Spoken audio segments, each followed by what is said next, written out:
I stood in my childhood bedroom staring at the empty desk where my quantum computing prototype once sat. My father had just announced they sold my silly patent for $10,000 to pay off their gambling debts. The buyer was a tech company representative who visited while I was at my best friend's wedding. My mother counted the cash on the kitchen table. My hands shook as I realized 5 years of my MIT research had just vanished. My revolutionary quantum encryption algorithm was gone forever. The morning after my parents dropped their bombshell, I couldn't shake the feeling that something was terribly wrong. My mind kept circling back to one question that made my stomach churn. How could they have sold my patent without my signature? I waited until both of them left for their Saturday routine. My mother headed to her book club and my father drove to his weekend poker game at the Veterans Hall. The moment their cars disappeared around the corner, I began searching through the house with determination burning in my chest. My father's home office had always been off limits during my childhood. Even now, at 28 years old, I felt like a trespasser as I pushed open the heavy oak door. The room smelled of cigars and old leather exactly as it had when I was 12 and tried to sneak a peek at my Christmas presents. His filing cabinet stood in the corner, locked as always, but I knew where he kept the key hidden under the ceramic eagle paperweight my mother gave him for their 20th anniversary. My fingers trembled as I turned the lock and pulled open the top drawer. There, between tax returns and insurance documents, I found a manila folder labeled Alyssa Investment. My heart pounded as I opened it. Inside were papers I had never seen before. Patent transfer documents with my signature at the bottom, except it wasn't my handwriting. The loops were too wide, the dots too precise. Someone had forged my name. Morrison Tech Industries. The company name stared back at me from the letterhead. The transfer date showed 3 days ago when I was dancing at Ashley's reception in Boston. My parents had planned this timing it perfectly for when I would be gone. I photographed every page with my phone, my anger building with each click. Underneath the transfer papers, I discovered something worse. Copies of letters from the patent office, all addressed to me, all opened. The earliest was dated 6 months ago. They had been intercepting my mail, learning about my patent approval while I remained oblivious.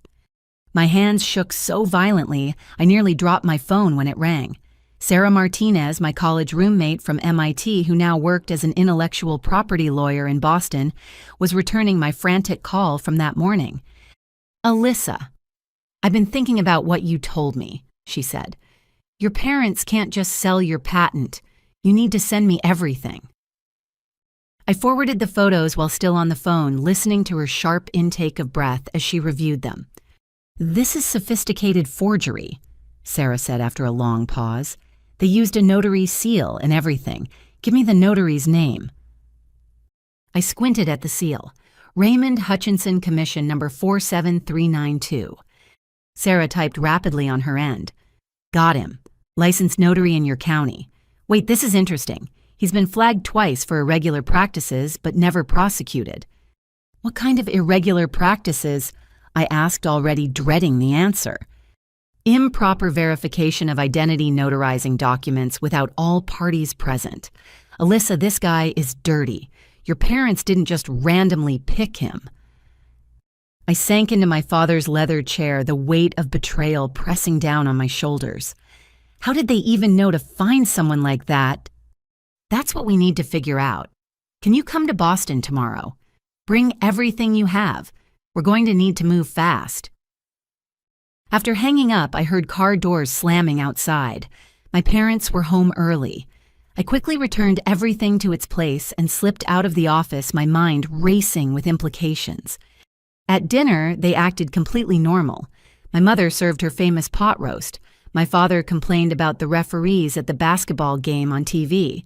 I pushed food around my plate, unable to eat while sitting across from people who had stolen my future. "You're quiet tonight, sweetheart." My mother observed her concerned expression so convincing I almost believed she cared.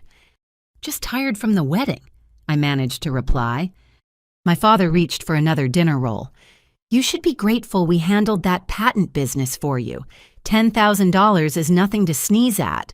More than that silly computer program was worth anyway." Silly computer program.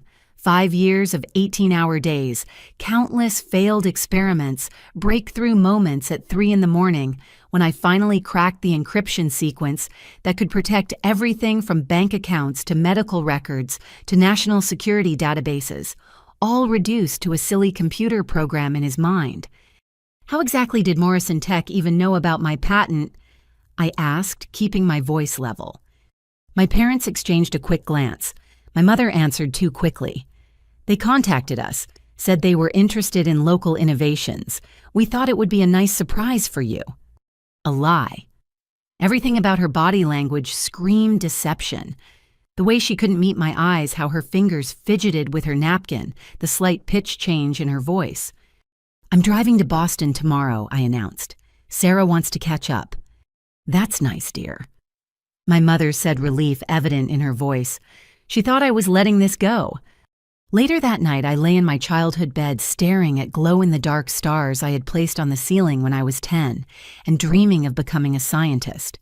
Those dreams had carried me through MIT, through graduate school, through endless hours in the lab perfecting my algorithm. Now those same stars witnessed the betrayal by the two people who were supposed to protect those dreams. My phone buzzed with a text from Sarah. I did some digging. Morrison Tech filed a mass production patent application yesterday. They're already moving forward with your technology. We need to act immediately. The final twist of the knife. Not only had my parents stolen my work, but Morrison Tech was racing to profit from it before I could even process what had happened. 3 days. That's all it took for 5 years of my life to be packaged, sold, and pushed into production. I typed back a single word. Tomorrow. Sleep never came that night. Instead, I planned my next moves, knowing that by morning I would begin the fight to reclaim not just my patent, but my faith in the people who raised me. The little girl who placed those stars on the ceiling could never have imagined that her biggest obstacle wouldn't be the complexity of quantum mechanics, but the greed of her own parents. Sarah and I were deep in legal strategy at her Boston office when my phone rang with a number I hadn't seen in years. Grandmother Eleanor calling from Seattle. I almost didn't answer, but something made me pick up. Alyssa, darling, I'm at Logan Airport. Don't ask questions. Send me Sarah's office address. 2 hours later, my 74-year-old grandmother swept into the conference room wearing her trademark navy suit and pearls, looking like she'd stepped out of a boardroom rather than a cross-country flight. Her silver hair was perfectly coiled, her posture, military straight. She'd always been formidable, but I'd never seen her eyes hold such cold determination. I knew this day would come, she said, setting down a leather briefcase that looked older than me. Your parents learned nothing from what they did to Marcus. Sarah and I exchanged confused glances. Uncle Marcus had died when I was 8, a car accident, my parents always said. He'd been struggling with his restaurant business, depression, a tragic story we rarely discussed. Eleanor opened her briefcase with deliberate precision, pulling out folders organized with colored tabs. Your uncle didn't die in an accident, Alyssa. He took his own life after your parents destroyed his dreams. The room spun. I gripped the conference table for support. 20 years ago, Marcus developed a revolutionary fast casual dining concept, farm to table before it was trendy, with a supply chain model that would have made him millions. Eleanor's voice remained steady, but her knuckles whitened as she clutched a photograph of my uncle. Your parents convinced him to let them help with investors. Instead, they sold his business plan to a competitor for $50,000, told him it was worthless, that the buyer was doing them a favor, taking it off their hands. She slid a newspaper clipping across the table. That competitor built a chain of 200 restaurants using Marcus's exact model. When he realized his own sister and brother-in-law had betrayed him, he couldn't live with it. My throat constricted. The uncle I barely remembered, who used to sneak me extra cookies and tell me I could be anything I wanted, had been destroyed by the same people now destroying me. But there's more. Eleanor continued producing bank statements with highlighted entries. I hired a forensic accountant 5 years ago when I started suspecting something. Your parents have $300,000 spread across offshore accounts in the Cayman Islands and Belize. They cry poverty, manipulate family members' sympathy, then systematically steal from their own children.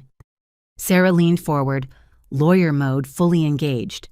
Mrs. Hamilton, this is extensive documentation. How long have you been investigating them? Since Alyssa got into MIT. Eleanor turned to me, her expression softening slightly. I knew you had Marcus's brilliance.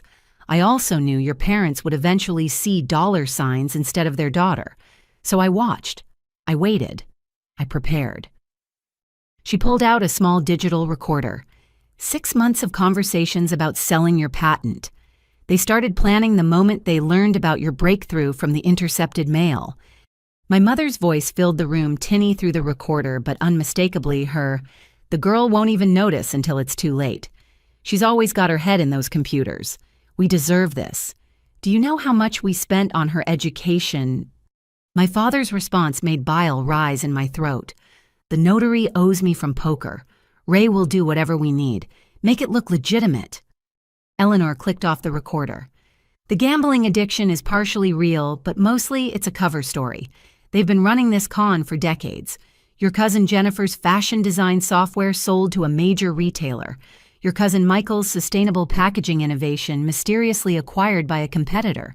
Always family. Always people who trust them. Why didn't you stop them before? I asked, my voice barely a whisper. Eleanor's composure finally cracked. Tears gathered in her eyes. Because I didn't have proof until Marcus died. Even then, it took me years to piece it together. By then, Jennifer and Michael had moved on, convinced their ideas weren't valuable. They're brilliant at psychological manipulation, your parents. They make you doubt yourself, make you grateful for the scraps they throw you. Sarah was already typing furiously on her laptop. This changes everything. We're not just dealing with patent theft. This is a pattern of criminal enterprise. RICO statutes could apply. There's one more thing, Eleanor said, straightening her spine. I've been in contact with other victims, not just family. Your parents expanded their operation 5 years ago. They target young inventors at local colleges, befriend them, offer to help. Always the same pattern. She produced a list of names. 12 people, all under 30, all with revolutionary ideas in various fields. All mysteriously gave up on their dreams after meeting my parents. They're not just thieves, I said, the full horror dawning on me. They're dream killers. Eleanor reached across the table and took my hand. Her skin was paper thin, but her grip was steel. Not anymore. It ends with you, darling. We're going to stop them, recover your patent, and make sure they never do this to anyone again. Sarah looked between us, then nodded decisively. I'll need to bring in federal prosecutors. This is bigger than patent theft. This is organized crime. As we strategized late into the evening, I thought about Uncle Marcus, about his dreams crushed by people he trusted, about all the innovations that never saw the light because my parents valued quick cash over family loyalty. Why now? I asked Eleanor as we prepared to leave. Why reveal all this now? She smiled sadly. Because you're stronger than Marcus was. Because you have Sarah. Because I'm old and tired of carrying these secrets. But mostly because your algorithm isn't just another invention. I may not understand quantum computing, but I understand impact. What you created will save lives, protect privacy, secure nations. I couldn't let them steal that from the world. We walked out of Sarah's office into the Boston twilight. Eleanor linked her arm through mine, and for the first time since discovering the forged documents, I didn't feel alone. Your parents will fight dirty, she warned as we waited for our cars. When cornered, they'll say anything, do anything. Are you prepared for that? I thought about the encryption algorithm that had consumed 5 years of my life, about the cancer patients whose medical records it would protect, about the human rights activists whose communications it would secure, about the financial systems it would guard against cyber attacks. They already took my trust, I said. They won't take my life's work. Eleanor squeezed my arm. That's my granddaughter. Marcus would be proud. As I drove back to face my parents armed with truth and evidence, I realized the scope of what lay ahead. This wasn't just about recovering a patent anymore. This was about ending a decades-long cycle of exploitation. The little girl who put stars on her ceiling had grown up to create technology that could change the world, and no amount of family betrayal would stop her from seeing that dream through. Sarah filed the emergency injunction at 8:30 Monday morning. By noon, we were standing in Judge Patricia Hawthorne's courtroom, the mahogany walls seeming to close in as my parents entered with their lawyer. Bradley Stevens looked exactly like the kind of attorney you'd hire if you were guilty. Expensive suit that screamed intimidation, silver hair slicked back with too much product, and a smile that never reached his calculating eyes. He shook my parents' hands like old friends, which sent alarm bells ringing in my mind. Across the aisle, a younger man in a modest navy suit kept glancing my way. When our eyes met, he looked genuinely distressed. It took me a moment to place him from the Morrison Tech website photos I'd studied. Jackson Morrison, the CEO's son and head of their technology acquisitions department. "All rise," the bailiff announced, and Judge Hawthorne entered. She was younger than I expected, with sharp eyes that seemed to catalog every detail in the room. Sarah stood confidently. "Your Honor, we're requesting an emergency injunction to prevent Morrison Tech Industries from using technology obtained through fraudulent means. My client's parents forged her signature to transfer patent rights without her knowledge or consent." Stevens jumped up before she finished. "Objection, Your Honor. These are inflammatory accusations without merit. Mr. and Mrs. Carpenter acted within their parental rights to manage their daughter's assets. Their daughter is 28 years old," Judge Hawthorne said dryly. "Please explain what parental rights you're referring to, Counselor." Stevens didn't miss a beat. The patent was developed while Miss Carpenter lived under their roof, using electricity they paid for eating food they provided. They have a legitimate claim to compensation for their investment in her education and upbringing. I felt Sarah tense beside me. This was a bizarre legal theory, but Stevens delivered it with such conviction that it almost sounded reasonable. Furthermore, Stevens continued, "The money has already been spent on medical debts. Asking my clients to return funds they no longer possess would cause undue hardship." Medical debts. I stared at my parents. My mother wouldn't meet my eyes, but my father sat straighter, playing the role of struggling parent perfectly. Sarah presented our evidence methodically: the forged signatures, the intercepted mail, Eleanor's recordings. Judge Hawthorne listened intently, occasionally asking for clarification. Then Jackson Morrison requested to address the court. Stevens objected, but the judge overruled him. "Your Honor, I purchased this patent in good faith for Morrison Tech," Jackson said, his voice carrying surprising weight for someone who looked about my age. "We've since discovered irregularities in the transaction. Our legal department should have caught the forgery, and I take full responsibility for that oversight." He turned to look directly at me. "However, in the past 72 hours, our tech team has analyzed the algorithm. It's not just valuable, it's revolutionary.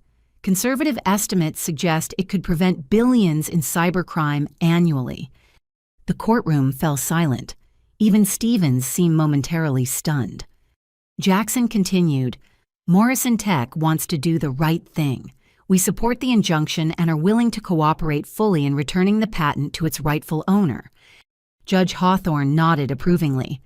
"Refreshing honesty, Mr. Morrison. The court grants the temporary injunction. Morrison Tech will cease all use of the disputed technology immediately. We'll reconvene in 2 weeks for a full hearing." As people filed out, Jackson approached me. Sarah stepped protectively closer, but I was curious about this unexpected ally. "Miss Carpenter, I apologize for my company's role in this," he said. "Could we speak privately? I have information that might help your case." Sarah started to object, but I nodded. We found a quiet corner in the courthouse cafe. "Your algorithm doesn't just work," Jackson said, pulling out a tablet. "It's years ahead of anything else on the market. Our entire cybersecurity team has been working around the clock trying to understand how you achieved quantum-resistant encryption at this efficiency level." He showed me implementation models Morrison Tech had created. Despite my anger at the situation, I felt a spark of professional interest. They'd grasped concepts that had taken me years to develop. Here's what concerns me. Jackson leaned forward. Your parents' lawyer, Stevens, contacted us, not the other way around. He specifically sought out Morrison Tech, knew exactly what we needed, and promised to deliver your algorithm. How did he know about my work? I asked. That's what worries me. Someone with deep knowledge of both your research and our development needs orchestrated this. Your parents might be pawns in something bigger. Before I could respond, my phone buzzed. Sarah texted urgently, "Get back here now. Stevens is filing countercharges." We rushed back to find chaos. Stevens stood before news cameras on the courthouse steps, my parents flanking him like victims. "My clients are being persecuted for trying to help their daughter," he declared.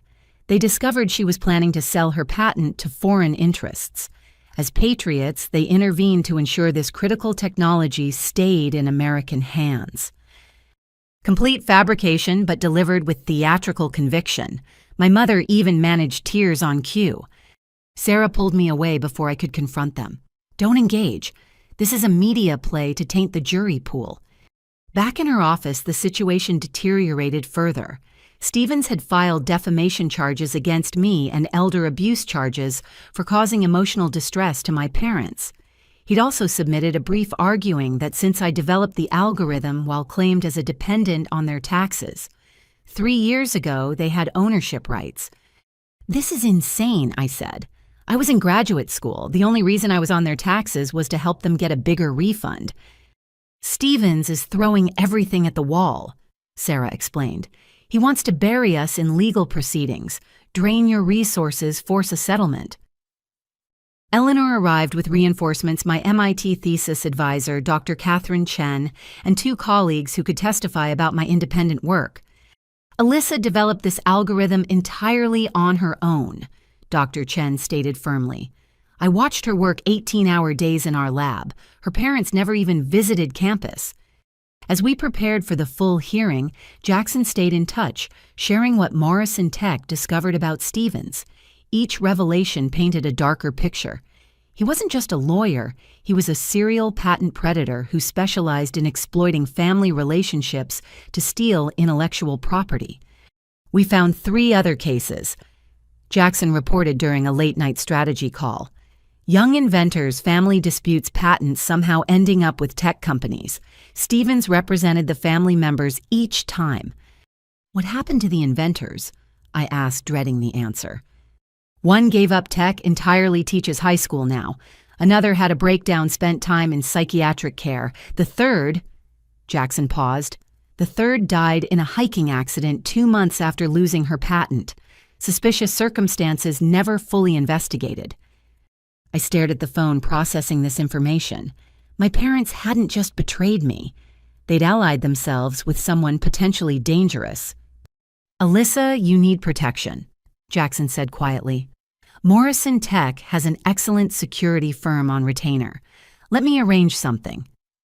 Pride wanted me to refuse, but pragmatism won. "Okay, thank you." As I lay in my hotel bed that night, I thought about the virus I'd named my algorithm after. Phoenix, rising from ashes. I'd chosen it because the encryption could regenerate itself if partially compromised. Now I wondered if I'd somehow known I'd need that same resilience. The legal battle was just beginning. Stevens would fight dirty. My parents would continue their performance, and somewhere in the shadows, larger forces were moving. But I had allies now. Sarah's legal brilliance, Eleanor's strategic mind, Dr. Chen's credibility, and unexpectedly Jackson Morrison's resources and growing personal investment in seeing justice done. The theft of my algorithm had started as a family betrayal. It was evolving into something larger, more dangerous, and more important than just recovering my patent. We weren't just fighting for my life's work anymore. We were fighting against a system that preyed on trust, exploited family bonds, and destroyed innovators' dreams. And I intended to win. The break-in happened while I was meeting Jackson at a secure location to discuss our legal strategy. Sarah had called it paranoid when I started varying my routines and checking for surveillance, but the demolished door of my apartment proved my instincts right. They'd been thorough. Every drawer, emptied mattress slashed open, even the panels behind my kitchen cabinets pried loose. But it was what they took that made my blood run cold. My backup drives containing 5 years of research notes, alternative applications for the algorithm, and most critically, documentation about vulnerabilities in current government encryption standards. "Don't touch anything," Detective Monica Rivers instructed when she arrived. She wasn't Standard Robbery Division. The FBI badge she flashed explained why. "Morrison Tech's security team reported your situation to us. Patent theft involving national security applications gets federal attention." I watched forensics dust for fingerprints while cataloging the damage in my mind. Whoever did this knew exactly what they wanted. They'd ignored my jewelry, the emergency cash in my freezer, even the high-end electronics. Only items related to my research were taken. "The security footage is interesting," Detective Rivers said, showing me grainy video on her tablet. 2 men in maintenance uniforms and masks had entered using a sophisticated electronic lockpick. Professional, efficient, in and out in 12 minutes. "Miss Carpenter, is there anywhere safe you can stay?" she asked. Eleanor answered from the doorway, having arrived with her own security detail.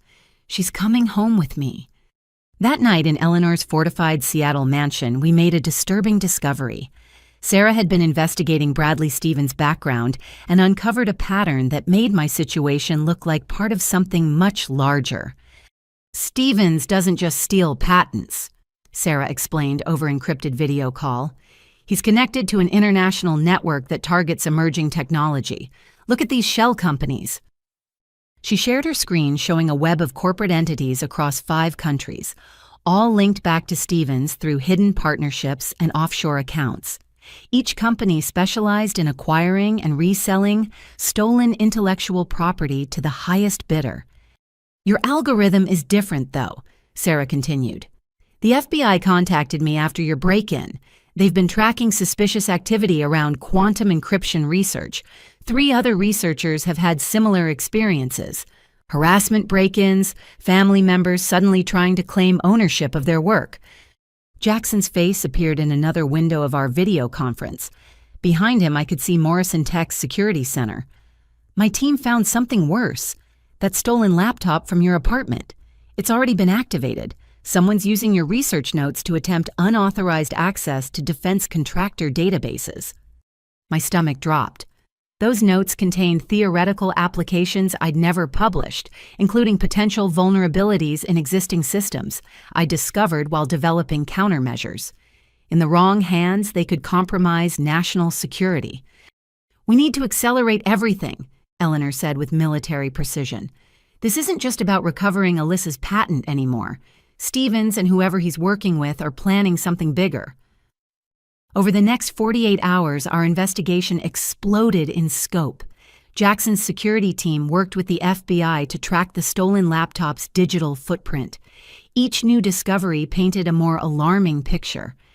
The laptop had connected to servers in Eastern Europe attempting to probe Pentagon contractors using theoretical exploits I documented. Whoever was using it understood enough about my work to weaponize my defensive research into offensive capabilities. "They're not just stealing your algorithm," Agent Diana Foster explained when she took over the case. "They're trying to use your research to break into systems before your encryption can be implemented to stop them." My parents, meanwhile, had lawyered up completely. Stevens moved them to a safe house, claiming I posed a threat to their safety. The media painted me alternately as an ungrateful daughter or a naive genius who didn't understand the implications of her own work. Then Jackson found the smoking gun. Hidden in Morrison Tech's communication logs from the initial patent purchase was an email Stevens had sent to an unnamed recipient. "The Carpenter algorithm acquired. Phase 1 complete. Awaiting instructions for deployment." "Deployment?" I asked during our emergency strategy meeting. "He's talking about my work like it's a weapon." Agent Foster's expression was grim. "Because to certain parties it is. Your encryption could lock out foreign intelligence services from critical infrastructure, worth billions to some governments to prevent that from happening." The implications hit me like a physical blow. My parents hadn't just sold my patent for gambling debts. They'd been manipulated into feeding my life's work to international cybercriminals who wanted to use it before America could implement defenses. Eleanor's security team intercepted an encrypted communication that night. Stevens was planning to meet with unknown parties at a warehouse in Portland in 72 hours. The message referenced concluding the Carpenter acquisition and ensuring no further development. "That sounds like a threat," Jackson said quietly. We'd grown closer through the crisis, professional respect, evolving into something deeper during long nights, piecing together the conspiracy around us. Agent Foster agreed. "We're putting you in protective custody, Miss Carpenter. Stevens has connections we're still uncovering. Until we know the full scope, you're not safe." But I'd spent 5 years developing the most sophisticated encryption system in existence. I wasn't going to hide while criminals perverted my work. "No," I said firmly. "We're going to that meeting. We're going to find out who's behind this, and we're going to stop them." The room erupted in objections, but Eleanor's voice cut through. "She's right. Hiding won't end this. They'll keep coming for her knowledge, her future work. We need to cut the head off the snake." As plans formed around me, I thought about the twist my life had taken. A week ago, my biggest concern was my parents' betrayal. Now I was at the center of an international conspiracy that threatened national security. My algorithm, designed to protect privacy and secure communications for legitimate purposes, had become a tool in a cyber warfare chess game I was only beginning to understand. The stolen laptop pinged on our tracking system again. This time it was attempting to access Federal Reserve banking protocols, using an exploit I'd theorized but never fully developed. They were accelerating their timeline, getting desperate or greedy. "There's something else," Jackson said privately after the meeting.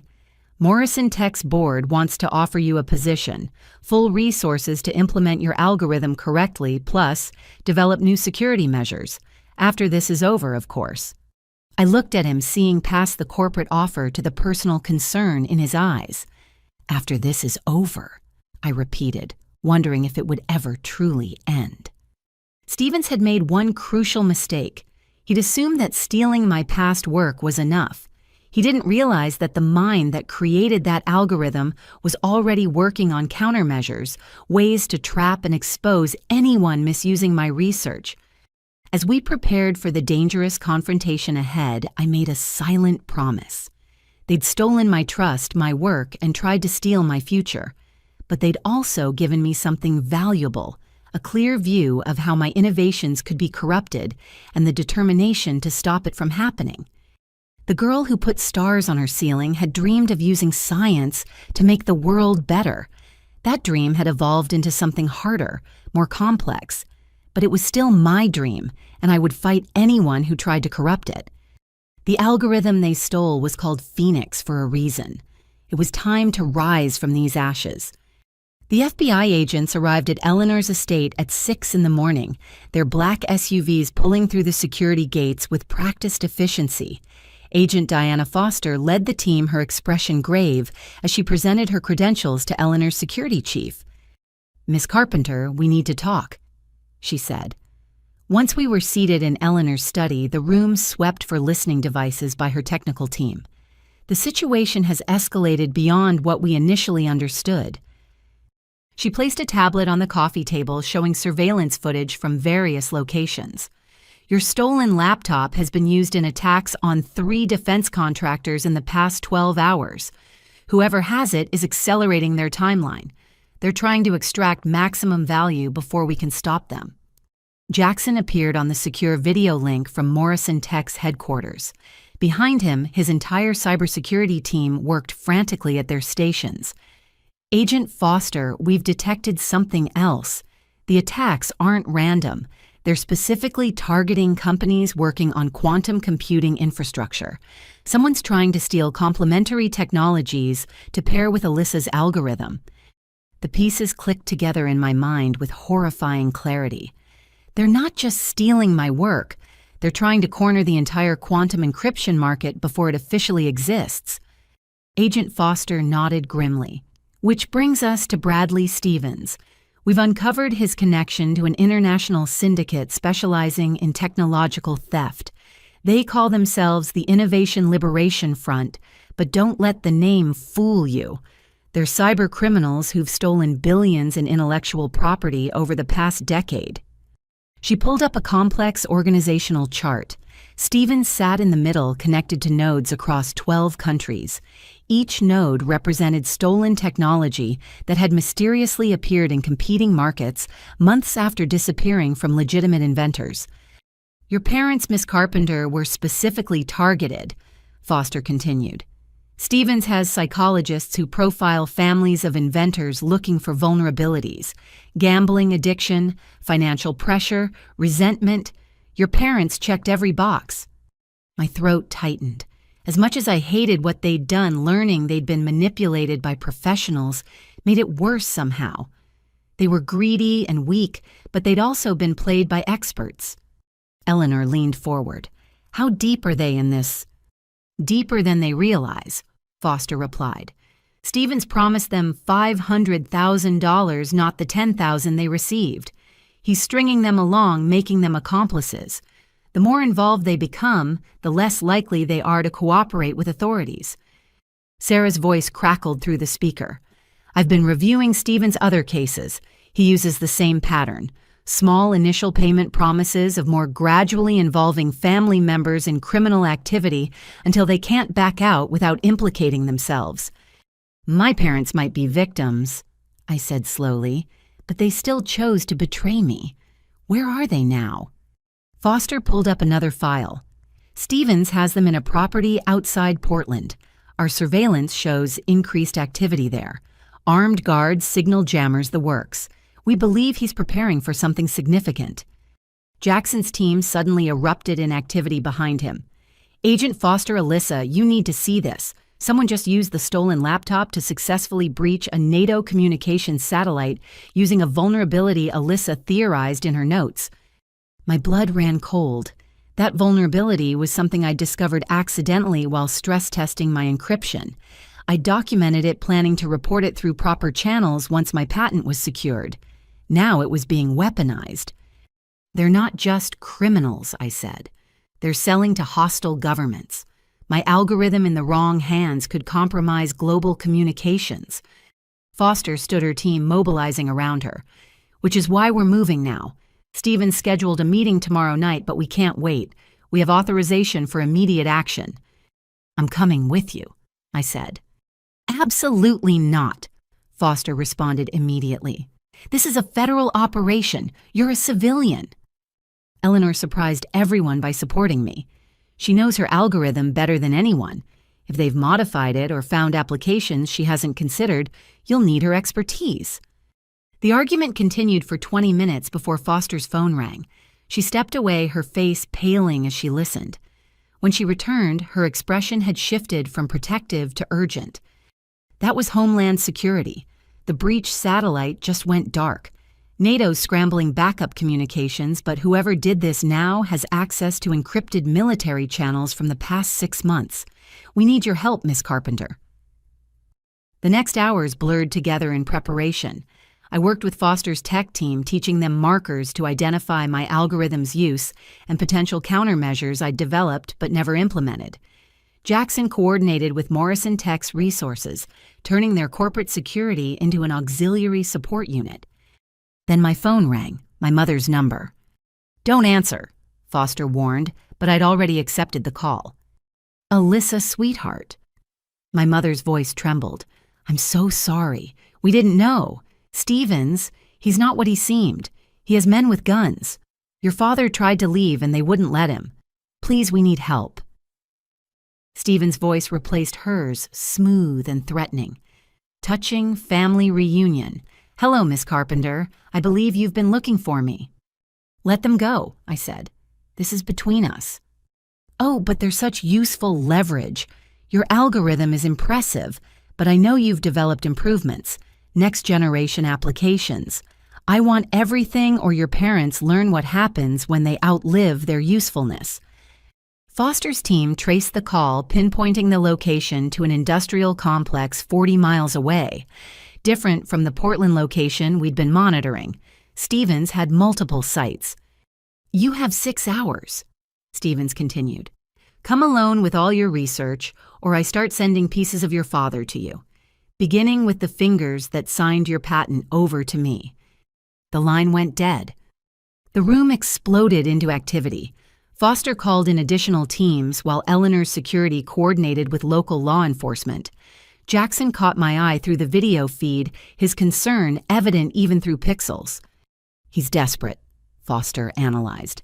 "The satellite breach will bring international heat. He needs to finish this and disappear." "He wants me to come alone," I said. "Obviously a trap, but we can use that." "We're not sending you in there," Foster said firmly. Eleanor spoke up. "No, but we can make him think we are. Alyssa's right. This is our chance to end it." As plans formed around me, I thought about the cascade of events my algorithm had triggered. Innovation meant to protect had become a tool for chaos. Trust in family had become a weapon against me. But every system could be hacked, including Stevens' criminal network. "I've been thinking," I said as Foster's team prepared their operation. "Stevens knows about my defensive work, but he doesn't know about Phoenix 2. Everyone stopped. Jackson leaned toward his camera. Phoenix 2. I smiled grimly. The next generation I've been developing in my head since this started. An algorithm that doesn't just encrypt, but actively traces and exposes anyone who tries to misuse it. If Stevens wants my complete research, let's give him exactly that." Foster studied me carefully. "You're proposing we give him trapped code." "Not trapped, evolved. Code that will map his entire network, identify every stolen patent, every compromised system, every criminal connection. The moment he tries to use it, we'll own his entire operation." Eleanor laughed a sound both proud and slightly vicious. Marcus would have loved this, using their greed against them. The plan that emerged was dangerous but elegant. I would appear to comply with Stevens' demands while Foster's teams moved into position. The code I'd provide would seem legitimate, even valuable, but would serve as the ultimate Trojan horse. "Your parents," Jackson said quietly. "Are you prepared for what might happen?" I thought about the childhood bedroom with stars on the ceiling, about trust betrayed and dreams sold, about choices that led us all to this moment. "They made their choice," I said. "Now I make mine. Phoenix rises." As we prepared for the confrontation that would determine not just my future, but potentially national security, I realized the true power of innovation. It wasn't just in creating something new. It was in knowing how to protect it, how to evolve it, and when necessary, how to turn it into a weapon against those who would corrupt it. Stevens thought he was hunting an inventor. He was about to learn he'd cornered a warrior. The FBI command center materialized in a nondescript office building 12 miles from Stevens' compound. Monitors lined the walls showing satellite feeds, thermal imaging, and communication intercepts. I stood between Agent Foster and Jackson wearing a wire and bulletproof vest that felt heavier than my responsibilities. "Phoenix 2 is loaded on this drive," I said, holding up a device that looked standard but contained weeks of frantic mental coding made real in the past 18 hours. "The moment Stevens uploads it, we'll have access to everything." Foster's team had identified 17 guards at the compound, far more than expected for a simple patent theft operation. Whatever Stevens was really running went beyond intellectual property crime. "Remember," Foster instructed, "you're scared, desperate, compliant. Let him think he's won. We need him confident enough to access the code immediately." Eleanor squeezed my shoulder. She'd wanted to come but accepted that her presence would complicate things. "Your uncle would be proud," she whispered. "You're not just taking back what's yours. You're ending what killed him." Sarah had prepared legal documents making me appear to transfer all rights to my future work to Stevens in exchange for my parents' safety. Every detail crafted to seem legitimate while being completely unenforceable. Stevens' arrogance would be his downfall. "Morrison Tech drones are in position," Jackson reported from his mobile command unit. His company had provided surveillance technology that even the FBI appreciated. We can track every movement in real time. The drive to the compound took 37 minutes. Each mile increased the tension in my chest. The wire itched against my skin as Foster's voice guided me through an earpiece. "Thermal shows your parents in the northeast building," she reported. "A live, minimal movement. Stevens is in the main structure with 6 associates." The compound gates opened automatically as I approached. No turning back now. Stevens wanted me confident enough to come alone, scared enough to comply. I could play that part. He waited in what used to be a manufacturing facility, now converted into a high-tech operations center. Servers hummed along one wall while monitors displayed financial markets, patent databases, and communication channels I recognized as dark web interfaces. "Miss Carpenter." Stevens smiled like a snake. "So prompt. Your parents raised you well." Behind him, 2 men stood guard while others worked at computer stations. The setup screamed professional criminal enterprise, not simple patent theft. "Where are they?" I demanded, letting real emotion color my voice. Stevens gestured to a monitor showing my parents in a bare room. My father slumped in a chair while my mother paced. They looked haggard but unharmed.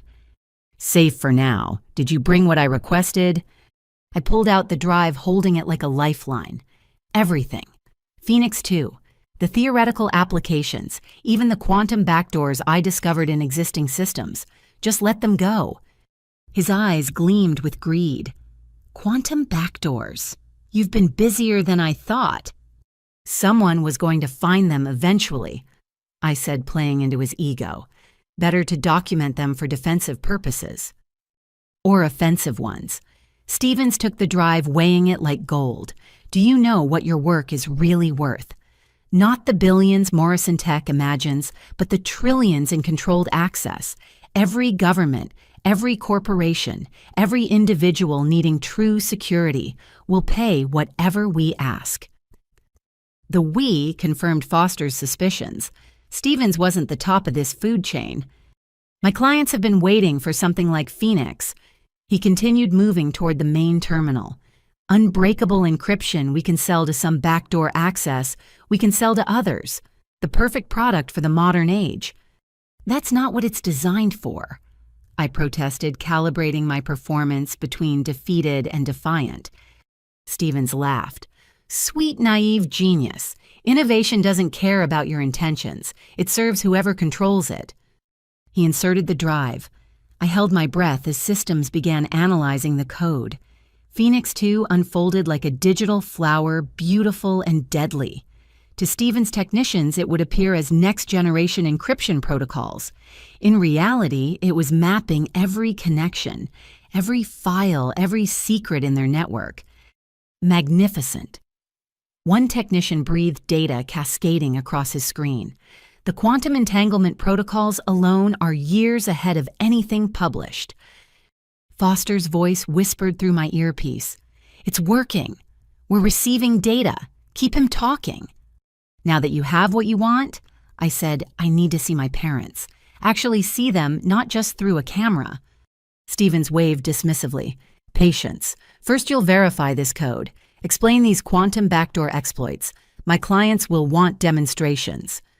I moved to the terminal, seeing Phoenix 2 spreading through their systems like digital wildfire. Every illegal transaction, every stolen patent, every government contact cascaded into FBI servers miles away. Stevens had built an empire of theft, and my algorithm was documenting every brick. This section here, I pointed to complex code, exploits the mathematical uncertainty in quantum key distribution. Most systems compensate incorrectly, leaving a gap. "Show me," Stevens demanded. I typed commands ostensibly demonstrating the backdoor while actually accelerating Phoenix 2's infiltration. On screen, I accessed a test system, but in reality, my code was breaking into Stevens' own encrypted files. "Brilliant," Stevens murmured. Then his phone rang. His expression shifted from smug to concerned as he listened. "What do you mean, the satellite's back online?" Foster had timed it perfectly. The NATO satellite Stevens' team had compromised, suddenly restored itself, a consequence of Phoenix 2, identifying and patching the vulnerability remotely. Stevens didn't know it yet, but his entire operation was being dismantled in real time. "We have a problem," another technician announced. "Someone's accessing our servers. Internal breach." Stevens spun to me, but I maintained my confused expression. "I don't understand. The code's working perfectly. Look, it's encrypting your data as designed." It was encrypting their data, all right. Encrypting and copying everything to FBI servers before anyone could delete the evidence. Years of crimes documented in seconds. "Get her parents," Stevens barked. "Now!" The compound erupted in chaos. Guards ran toward the northeast building while technicians frantically tried to stop what they thought was an external attack. Stevens pulled a gun, pointing it at me with shaking hands. "What did you do?" he snarled. Before I could answer, the lights went out. Foster's team had arrived. "FBI, nobody move." Voices echoed through the darkness as tactical teams breached from multiple entry points. Stevens grabbed me, using me as a human shield. His gun pressed cold against my temple as emergency lighting flickered on. "I'm walking out of here," he announced. "Anyone follows, she dies." But Phoenix 2 had one more surprise. Every electronic lock in the facility suddenly engaged, trapping Stevens' men in various rooms. My algorithm had evolved beyond encryption into full system control. "You forgot something," I told Stevens as FBI agents surrounded us. "I didn't just design Phoenix to protect data, I designed it to protect people, including me." His gun clicked empty. Phoenix 2 had identified the smart weapon's electronic signature and remotely engaged its safety mechanisms. Stevens pulled the trigger repeatedly, confusion replacing rage. Foster's team moved efficiently, disarming and arresting everyone. Stevens fell to his knees as he realized the scope of his defeat. Every crime, every victim, every stolen dream was now evidence. "Your parents are secure," Foster informed me as I watched Stevens being handcuffed. "Scared but unharmed. They're asking for you." I looked toward the northeast building, then back at the servers still displaying Phoenix 2's elegant demolition of a criminal empire. "In a minute. I need to see this through." Jackson's voice came through the communications. "Alyssa, what you did. Phoenix 2 just identified and recovered over 300 stolen patents across 17 countries. You didn't just save your work, you saved everyone's." The monitors showed file after file of stolen innovations being tagged and traced back to their creators. Medical devices that could save lives, clean energy solutions, educational software, all stolen, all suppressed, all now returning to their rightful owners. "Stevens wasn't just a thief," I said, watching the data stream. "He was a dream killer on an industrial scale." Foster approached, respect clear in her eyes. "We've been trying to crack this network for 5 years. You did it in 5 minutes. How—" "He thought he understood my work," I replied. "But Phoenix was never just about encryption. It was about transformation, taking something broken and making it stronger. He tried to corrupt my creation, so I let it evolve into something that could fight back." As FBI agents led Stevens away, he turned back one last time. "This isn't over. My clients won't forgive this." "Your clients are being arrested in 12 countries as we speak," Foster informed him. "Phoenix 2 mapped everything. The Innovation Liberation Front no longer exists." I finally walked toward the building holding my parents. Each step felt like crossing years of pain and betrayal. But Phoenix had risen from those ashes, and maybe, just maybe, something in my family could too. The stars I'd placed on my ceiling as a child had witnessed a dream. Today, that dream had saved not just itself, but hundreds of others. The hunt for evidence had become something greater, a reckoning for those who profited from crushing innovation. Phoenix 2 continued its work in the background, an algorithm that had evolved from protection to justice. My creation had grown beyond my original vision, just as I'd grown beyond the girl who trusted too easily. Sometimes the best revenge isn't just taking back what's yours. It's making sure no one else suffers the same theft. The FBI had cleared most of the compound when I finally entered the building where my parents were being held. Agent Foster walked beside me, her hand resting on her sidearm despite the apparent control of the situation. Something felt wrong, a tension in the air that made my skin prickle. My parents sat in metal chairs, my mother clutching my father's hand. They looked older than when I'd last seen them a week ago, aged by fear and the weight of their choices. When they saw me, my mother burst into tears. "Alyssa, sweetheart, we're so sorry," she sobbed.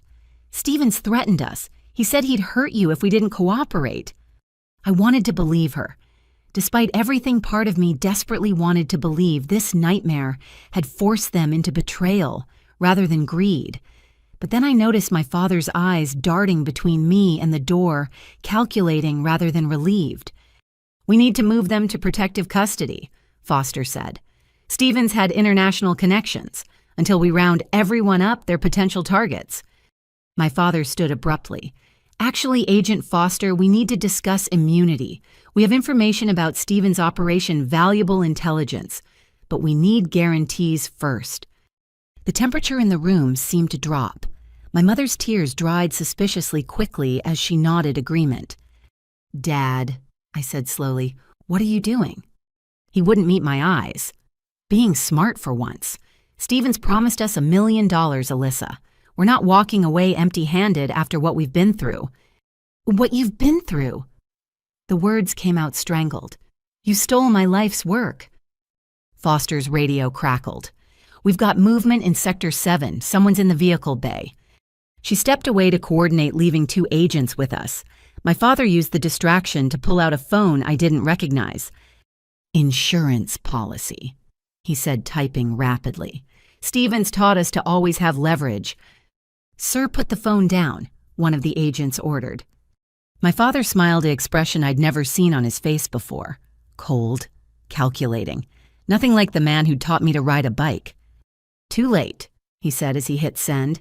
"Stevens' backup team now knows exactly where we are and what happened. They'll be here in 10 minutes. Either we all leave together with our immunity deal or things get messy." The agents raised their weapons, but my mother moved behind me, using me as a shield, just as Stevens had. "We learned a lot this week," she said, her voice stripped of its usual warmth, "including how valuable Alyssa really is." Foster burst back in fury, etched on her face. "You idiots! You just broadcasted our location to every criminal in Stevens' network." "Then you'd better move fast on that immunity deal," my father replied.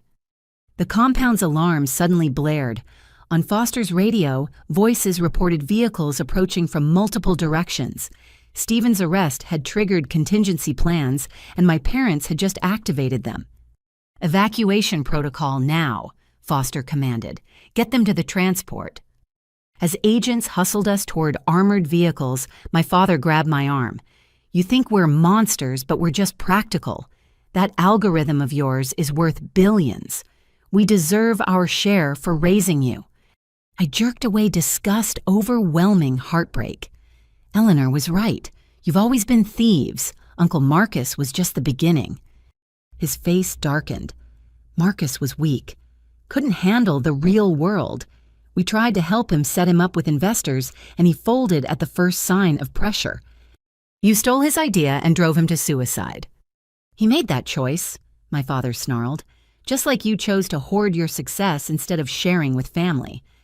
Gunfire erupted at the compound's perimeter. Foster shoved us into an armored SUV as her team engaged Stevens' reinforcements. My parents climbed in beside me, their presence suffocating. Phoenix 2 is still transmitting. Foster reported, checking her tablet as we sped away. Whatever happens, we're getting everything from Stevens' network. Speaking of which, my mother said, producing another phone, "We recorded every conversation with Stevens, every criminal contact, every stolen patent, every buyer, all yours for the right price." I stared at them, these strangers wearing my parents' faces. You were never victims. You were partners. My father shrugged. Stevens found willing collaborators. We've been skimming from family members for years. Small amounts, nothing they'd miss. Your patent was supposed to be our retirement score. But you got caught, Foster said grimly, and now you're trying to auction evidence to the highest bidder. Government pays well for intelligence, my mother said. Or maybe Alyssa's new friend at Morrison Tech would prefer to keep his company's name out of certain conversations. Jackson. They were threatening to implicate Jackson and Morrison Tech if they didn't get what they wanted.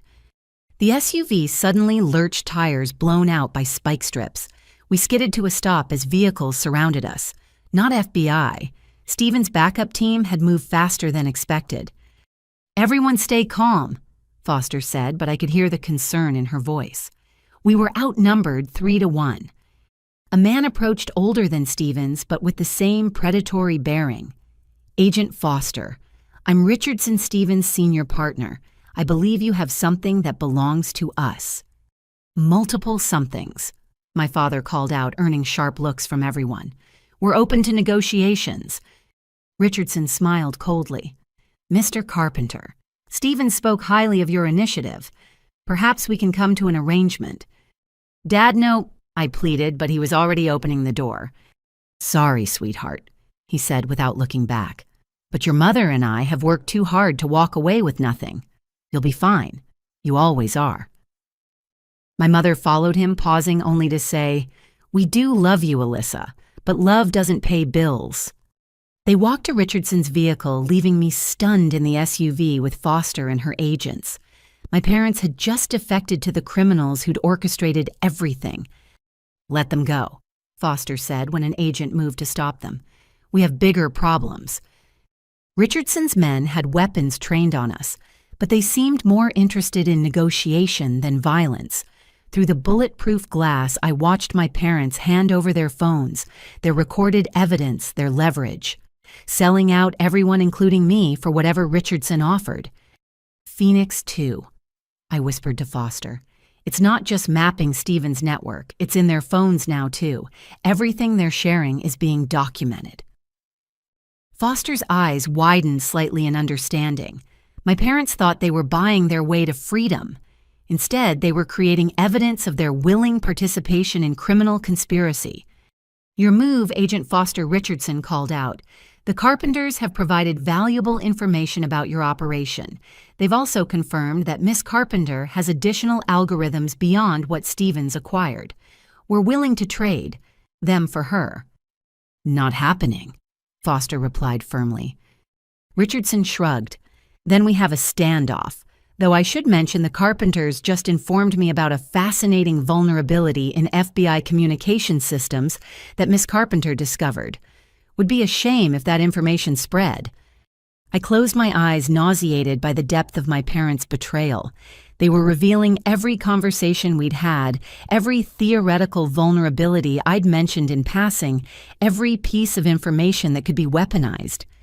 Foster, another agent, said urgently, We've got military helicopters inbound, ETA 3 minutes. Richardson heard it too. His confident expression faltered. Phoenix 2 hadn't just alerted the FBI, it had triggered national security protocols. The response to my parents' betrayal would be overwhelming. Everybody down! Foster shouted as the first helicopter appeared overhead. In the chaos that followed, Richardson's team scattered. Military units deployed with precision, overwhelming the criminals who'd thought they had the upper hand. My parents, standing in the middle of the firefight, looked around in bewilderment as their grand betrayal collapsed around them. When the dust settled, Richardson was in custody alongside 12 of his men. My parents sat on the ground in handcuffs, their dreams of wealth evaporating as Foster read them their rights. You recorded everything, my father said, staring at me with dawning comprehension. The phones, the conversations. You knew we'd betray you. No, I replied, my voice steady despite the tears on my cheeks. I hoped you wouldn't. But Phoenix 2 evolves to handle any threat, even the ones that hurt the most. As military personnel secured the scene, I realized the true depth of what had just happened. My parents hadn't just betrayed me once in desperation. They'd been willing to do it again and again to anyone who offered enough money. The people who'd raised me were gone if they'd ever truly existed. But their final betrayal had also exposed the last of Stephen's network. Every contact, every backup plan, every hidden asset. My parents' greed had ultimately served justice, though not in the way they'd intended. Phoenix had risen from the ashes of my stolen algorithm. Now it would rise from the ashes of my family, too, stronger, wiser, and forever changed. Foster's command center had transformed into a war room. Screens displayed countdown timers, flight manifests, and satellite imagery of airports across 3 countries. Stephen's senior partner, Richardson, now in custody, had revealed the terrifying scope of what we faced in less than 48 hours. The stolen patents and military vulnerabilities would be auctioned to the highest bidders in an underground tech summit in Dubai. We've identified buyers from 7 hostile nations. Foster briefed the assembled team. If this technology transfer happens, we're looking at a fundamental shift in global cyber warfare capabilities. I stood before a whiteboard mapping out Phoenix 2's evolution. During the chaos with my parents, my algorithm had discovered something extraordinary in Stephen's servers. They'd stolen not just my work, but fragments of compatible technologies from dozens of inventors worldwide. Alone, each was valuable. Together, they could form something devastating. They're trying to create a master key, I explained. My encryption algorithm combined with Zhang's biometric authentication, Petrov's satellite protocols, and a dozen other innovations. In the wrong hands, it could break into any system on Earth. Jackson's face filled one monitor, Morrison Tech's resources fully committed to our mission. Behind him, his entire cybersecurity team worked alongside FBI technicians. We've tracked the physical servers to an underground facility in Nevada, old military base bought through shell companies. They're planning to demonstrate the combined technology live during the auction. Can't we just cut their internet? Someone suggested. I shook my head. They'll have satellite uplinks, cellular backups, even radio wave transmission if necessary. We need physical access to stop this. Eleanor entered the room accompanied by someone I didn't expect, my thesis advisor, Dr. Catherine Chen. But it was the third person who made my jaw drop, a young woman in her early 20s, looking haggard but determined. "This is Valentina Petrov," Eleanor introduced. Richardson was holding her brother hostage to force her cooperation. Her satellite protocols are part of their master key. Valentina's English was accented but clear. "They killed Dmitri yesterday when they learned of Richardson's capture. I want to help destroy them." The room fell silent. Another life lost to this network's greed. Another inventor whose dreams had become weapons against their will. "I'm sorry," I said, knowing how inadequate the words were. She nodded sharply. "Dmitri believed technology should unite humanity. Help me ensure his work isn't perverted into a tool for division." Foster pulled up architectural plans of the Nevada facility. It's a fortress, 50 feet underground, reinforced concrete electromagnetic shielding. Even if we breach it, they could trigger a full data transfer before we reach the servers. "Unless," I said slowly, an idea forming, "we don't try to stop them. What if we let them demonstrate their master key?" Everyone stared at me like I'd lost my mind. "Hear me out," I continued. Phoenix 2 evolved beyond my original design because it faced real threats. What if we create Phoenix 3? Not just defensive encryption, but an algorithm that actively corrupts any system trying to use stolen technology. Dr. Chen leaned forward. "A poison pill, but the computational requirements would be enormous." "Morrison Tech has quantum processors," Jackson offered immediately. "Whatever you need, Alyssa." "It's not just about processing power," Valentina added, understanding where I was going. "We need to embed the poison pill in their demonstration, make them infect their own buyers." Foster considered this. "You're proposing we let them think they're succeeding while actually destroying their entire network. Every computer that receives the demonstration, every system that tries to implement the stolen tech, every backup server they're using. Phoenix 3 would spread like wildfire, documenting everything while corrupting their ability to use it. The legal implications, someone started, are irrelevant if we're facing cyber warfare. Foster cut them off. How long do you need? I looked at Valentina Dr. Chen and the screens showing Jackson's team. 36 hours, maybe less if we work together. What followed was the most intense coding session of my life. 4 locations connected virtually: FBI headquarters, Morrison Tech MIT's quantum lab, where Dr. Chen worked, and Eleanor's secure facility. Valentina and I built Phoenix 3 from the ground up, incorporating lessons from every theft, every betrayal, every evolution of the original algorithm. My parents, now in federal custody, had revealed during interrogation that Stevens kept physical backups in the Nevada facility. Data drives with every stolen patent, every piece of blackmail material, every government secret they'd acquired. If we could corrupt those during the demonstration, we'd eliminate their leverage entirely. I need caffeine, Valentina announced during hour 20. We'd been working non-stop, code flowing between us like we'd been partners for years instead of days. I'll get it, Eleanor said, but I noticed her hands shaking slightly. The stress was affecting everyone. Eleanor, I called out, thank you for everything, for believing in me when my own parents— They were never truly your parents, she interrupted gently. Parents protect their children's dreams. They chose to be something else. You chose to be something greater. As we entered the final 12 hours, problems multiplied. Phoenix 3 was too complex, requiring more processing power than even Morrison Tech's quantum systems could provide. We were building a digital weapon that needed to be subtle enough to infiltrate, yet powerful enough to destroy. Then Jackson had a breakthrough. What if we don't run it from one location, distributed processing across every FBI and Morrison Tech system simultaneously? Phoenix 3 becomes not one algorithm, but a swarm. Brilliant, Valentina breathed. Like my brother's distributed satellite protocols, but applied to pure computation. We recoded frantically, turning Phoenix 3 into something unprecedented. An algorithm that existed everywhere and nowhere, impossible to stop once activated. 5 hours until the auction, Foster announced. Their buyers are already gathering in Dubai. My fingers flew across keyboard's code, streaming across multiple monitors. Beside me, Valentina worked with fierce determination, channeling grief into creation. Dr. Chen optimized our mathematical models while Jackson's team built the infrastructure we needed. There, I said, finally leaning back, Phoenix 3 is complete. On screen, the algorithm looked almost alive.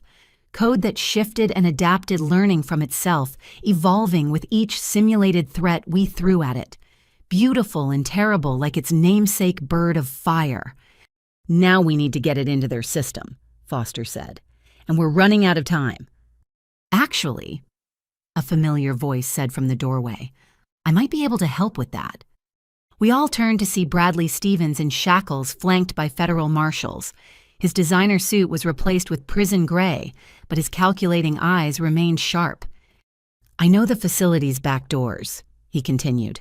Help me reduce my sentence and I'll help you destroy my former partners. Foster looked ready to refuse, but I stepped forward. Sometimes defeating a monster required working with a smaller one. Tell us everything, I commanded. The race against time had become a dance with devils.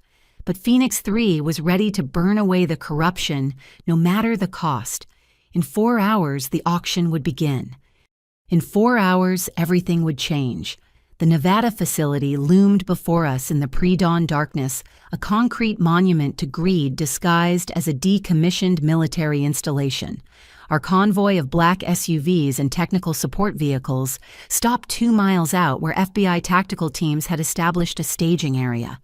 I adjusted my bulletproof vest, the weight both reassuring and terrifying. Thermal imaging shows 43 individuals inside. Foster reported studying the display in our mobile command unit. Stevens' intel was accurate. They're gathered in the main demonstration chamber, preparing for the auction. Through our screens, we watch buyers arriving at the Dubai location, unaware they were about to witness the destruction of everything they'd come to purchase. Phoenix 3 hummed quietly on Morrison Tech's quantum servers, waiting for my signal. Jackson coordinated from a secondary command vehicle, his team ready to provide technical support. Alyssa, the distributed processing network is stable. 20,000 systems ready to activate Phoenix 3 simultaneously. Just give us the word. Valentina checked her equipment one final time. She'd insisted on joining the tactical team determined to see her brother's work protected.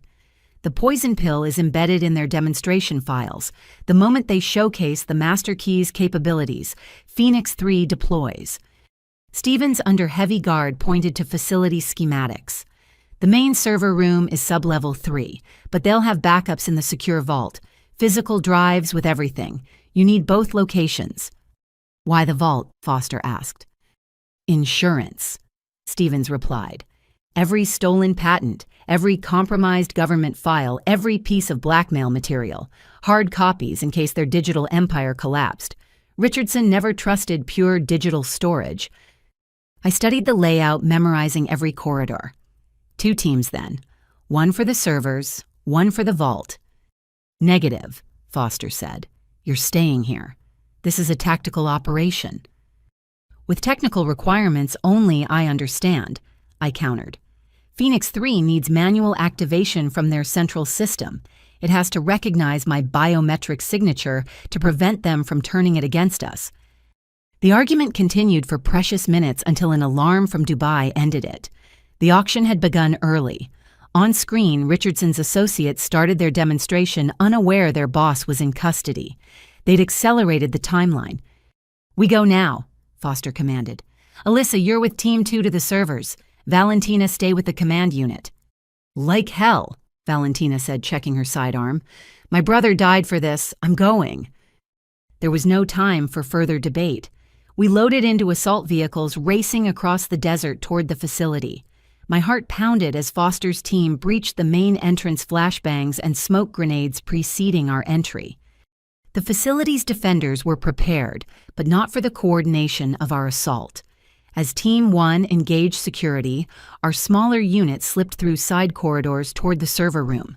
Emergency lighting cast everything in red alarms blaring.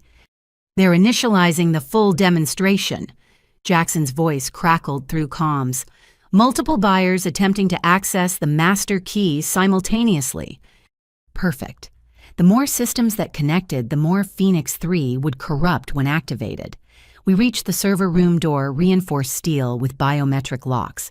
Stevens had provided override codes, but they'd changed them. Stand back, Valentina said, producing a small device. Dimitri taught me some tricks.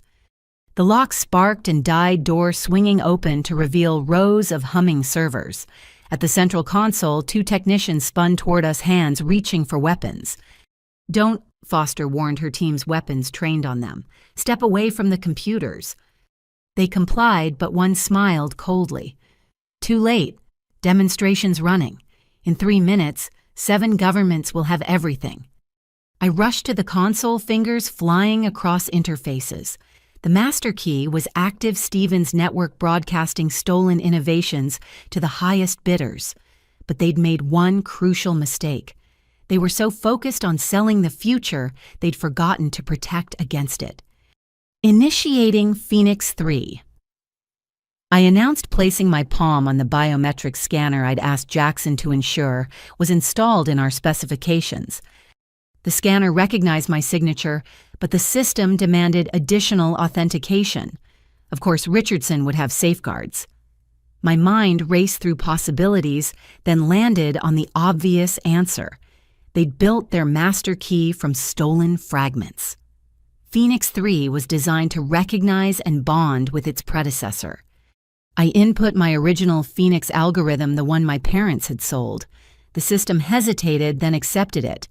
Poetic justice that my stolen work would be the key to destroying theirs. Phoenix 3 is live, I reported.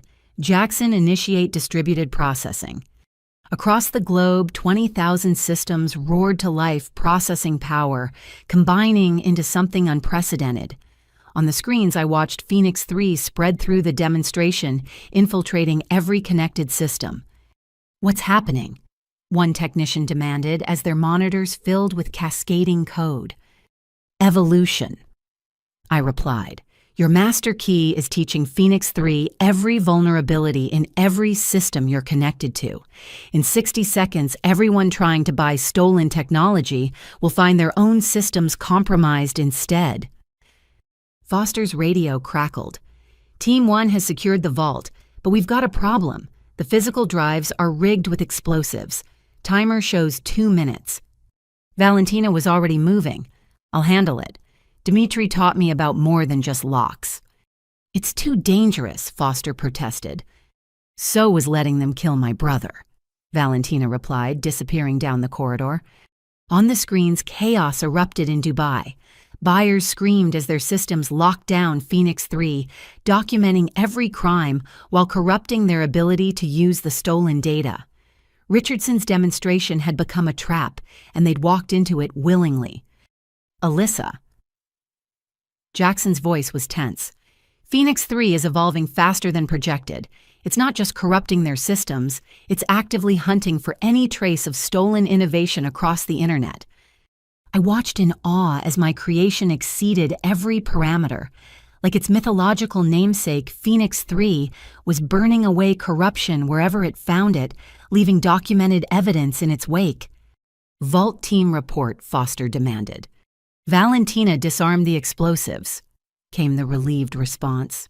"We have the drives, every stolen patent from the past decade." Relief flooded through me, but the mission wasn't over. Phoenix 3 needed to complete its work, ensuring no fragment of the master key survived.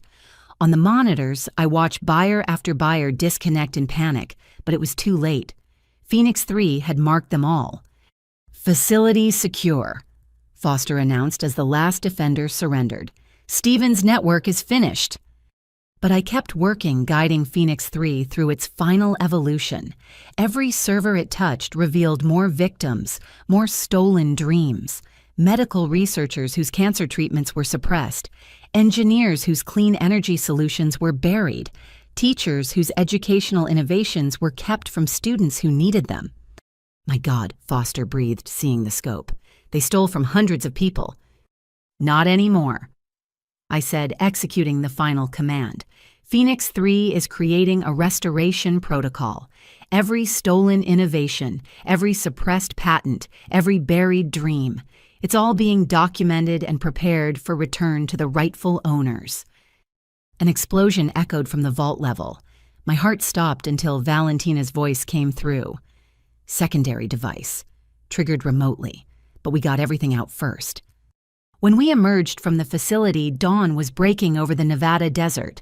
Tactical teams were loading arrested technicians and guards into transport vehicles. The physical drives from the vault were secured in evidence containers. Years of theft finally ended.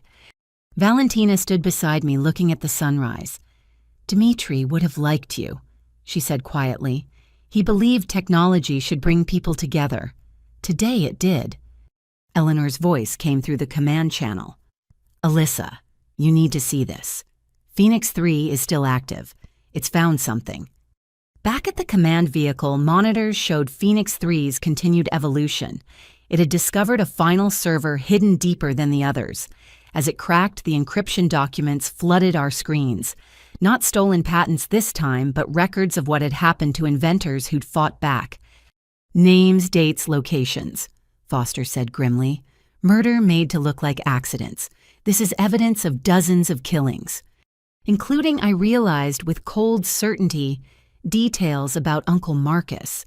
His death hadn't been suicide.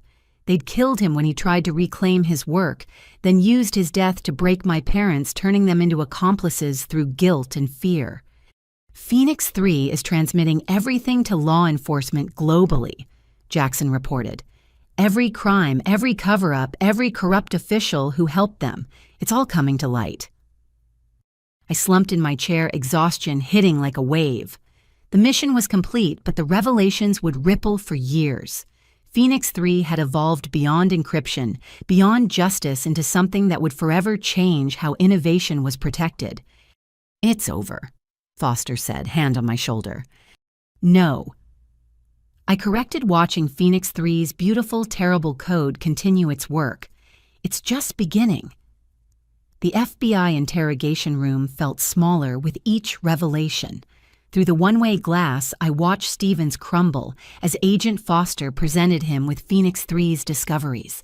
Each document that appeared on the screen stripped away another layer of his arrogance until only fear remained. "Marcus Hamilton." Foster read from the file. "Died 20 years ago. Your organization staged it as suicide, but Phoenix 3 found the communications. You had him murdered because he tried to reclaim his restaurant franchise concept." Eleanor stood beside me, tears streaming down her weathered face as she heard confirmation of what she'd suspected for 2 decades. Her hand found mine, squeezing tight as the truth about her son finally came to light. Stephen's voice cracked. "I want full immunity. I'll testify about everything, everyone involved. The murders, the network, all of it." "You're not in a position to negotiate," Foster replied coldly. "We have everything. Phoenix 3 didn't just find your crimes, it found your victims." The door burst open as another agent rushed in with a tablet. "Ma'am, urgent update from the field teams. 3 of the inventors we thought were dead. They're alive." My heart stopped. On the tablet, surveillance footage showed FBI agents approaching a compound in Montana, where 3 young inventors had been imprisoned for years. Stevens' network hadn't killed them. They'd enslaved them, forcing them to continue developing their stolen innovations under threat of death. "Get medical teams there now," Foster commanded before turning back to Stevens. "How many others are being held?" Stevens' remaining defiance shattered. 7 facilities, maybe 30 people total. Richardson believed killing them was wasteful. Better to extract every innovation they might create. I thought I'd reached my limit for horror, but this exceeded everything. They hadn't just stolen dreams.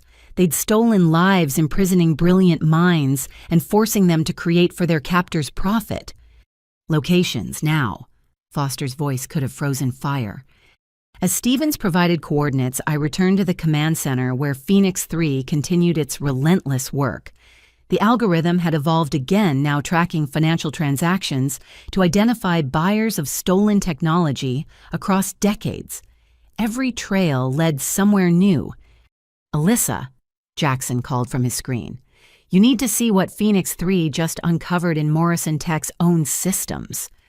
My stomach dropped. Had Jackson been involved somehow? "No, not what you're thinking," he said quickly, reading my expression. "But my father, he knew. He purchased stolen technology 15 years ago. Not your algorithm, but someone else's. He built part of our company on theft." The betrayal in his voice mirrored my own experience. Another child discovering their parents' crimes. "Phoenix 3 marked it all," Jackson continued. "Every stolen innovation Morrison Tech used. My father's trying to delete records, but it's too late. Your algorithm already documented everything." Before I could respond, Eleanor's security team burst in. "We've got company, armed vehicles approaching, not government plates." Foster immediately mobilized her teams, but I recognized something in the approaching formation. These weren't random criminals. The precision, the timing, the route they'd taken to avoid surveillance until the last moment.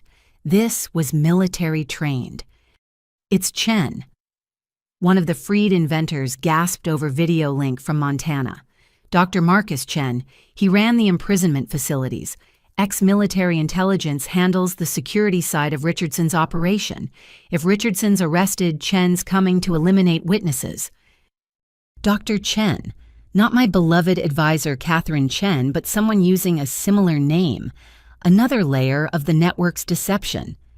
"Defensive positions," Foster commanded. "Protect the witnesses and the servers. Phoenix 3's work isn't complete." But I had a different idea. Phoenix 3 had evolved to fight digital threats. Maybe it could handle physical ones too. "Jackson, can Morrison Tech's satellite network track those vehicles?" "Already on it," he replied, "feeding data to Foster's teams." I dove back into Phoenix 3's code, pushing its evolution further. If it could track financial transactions and decrypt communications, could it predict human movement patterns? Could it interface with traffic systems, security cameras, even cell towers to create a net around Chen's team? "What are you doing?" Valentina asked, watching code fly across my screens. "Teaching Phoenix to hunt in the real world," I replied. The algorithm adapted faster than I imagined. Within minutes, it was tracking Chen's vehicles through every networked system they passed. Traffic lights turned red in their path. Security barriers activated. Electronic systems in their vehicles began malfunctioning. "Chen's team is being herded," Foster realized. "Phoenix 3 is driving them toward our roadblocks." But Chen was too experienced to be caught so easily. His vehicles scattered, some continuing toward us, while others peeled off toward the freed inventors' locations. He was forcing us to split our resources. Eleanor made a decision that surprised everyone. "I'm going to the Montana facility. Those prisoners include people Marcus tried to help before he died. I won't let Chen silence them." "It's too dangerous," I protested. She smiled sadly. "I'm 74 years old, darling. I've spent 20 years seeking justice for my son. I won't hide now when I can help save others." There was no arguing with that tone. Foster assigned her best team to accompany Eleanor while we prepared for Chen's arrival. But Phoenix 3 had one more surprise. "Incoming transmission," a technician announced. It's from Phoenix 3 itself." On screen, the algorithm had assembled a message from fragments of intercepted communications. "Chen approaching. 3 vehicles, armed with EMP devices to disable electronics. Suggest analog defenses." My creation was actively strategizing, warning us about threats it had discovered. Phoenix 3 had become more than code. It was approaching something like actual intelligence. "Everyone with electronic equipment, secondary positions," Foster commanded. "Old-school firearms only on the front line." The attack came at sunset. Chen's team hit us with electromagnetic pulses that disabled our vehicles and communications, but they hadn't counted on Phoenix 3's warning. Foster's agents responded with conventional weapons, turning the assault into a desperate firefight. Through it all, I stayed at my hardened terminal, guiding Phoenix 3 as it coordinated our global response. In Montana, Eleanor's team successfully defended the freed prisoners. In Dubai, authorities arrested the auction attendees Phoenix 3 had marked. Across 12 countries, law enforcement moved on addresses the algorithm provided. Chen himself tried to breach our command center, leading a strike team through maintenance tunnels Stevens had revealed under interrogation. But Phoenix 3 had mapped every approach, sealing electronic locks and activating fire suppression systems to slow their advance. The confrontation ended in the server room itself. Chen, wounded and cornered, stood among the humming machines that hosted Phoenix 3. In his hand, a dead man's switch connected to explosives. "Clever algorithm," he admitted, blood seeping through his tactical vest. "But I've been doing this since before you were born, little girl. Sometimes the old ways are best." "You murdered my uncle." Eleanor's voice came from behind him. She'd returned from Montana just in time, moving silent as a ghost despite her age. "You killed Marcus because he tried to save others from your prison camps." Chen spun toward her, and Foster's team took their shot. The dead man's switch fell harmlessly aside, its signal jammed by a localized interference field Phoenix 3 had suggested we install. As medics worked on the wounded and agents processed arrests, I found Eleanor standing over Chen's unconscious form. 20 years of grief and rage warred on her face. "It's over," I said softly. "No," she replied, echoing my earlier words. "Now we rebuild. We return what was stolen. We heal what was broken. Your Phoenix doesn't just burn away corruption, Alyssa. It creates space for something better to grow." Around us, screens showed Phoenix 3's continuing work. Every stolen innovation was being cataloged and prepared for return. Every imprisoned inventor was being freed. Every murder was being documented for justice. The network that had profited from crushing dreams was being systematically destroyed. But most importantly, Phoenix 3 was creating something new, a global framework for protecting innovation, connecting legitimate inventors, and ensuring that never again could predators like Stevens and Richardson steal the future. My parents watched from their holding cell as their greed contributed to exposing one of the largest criminal conspiracies in history. They'd wanted wealth from my algorithm. Instead, they'd helped create something priceless, a world where young dreamers could safely pursue their visions. Alyssa. Jackson's voice drew my attention. Morrison Tech's board just voted. We're returning every stolen innovation to its creator with full compensation plus interest.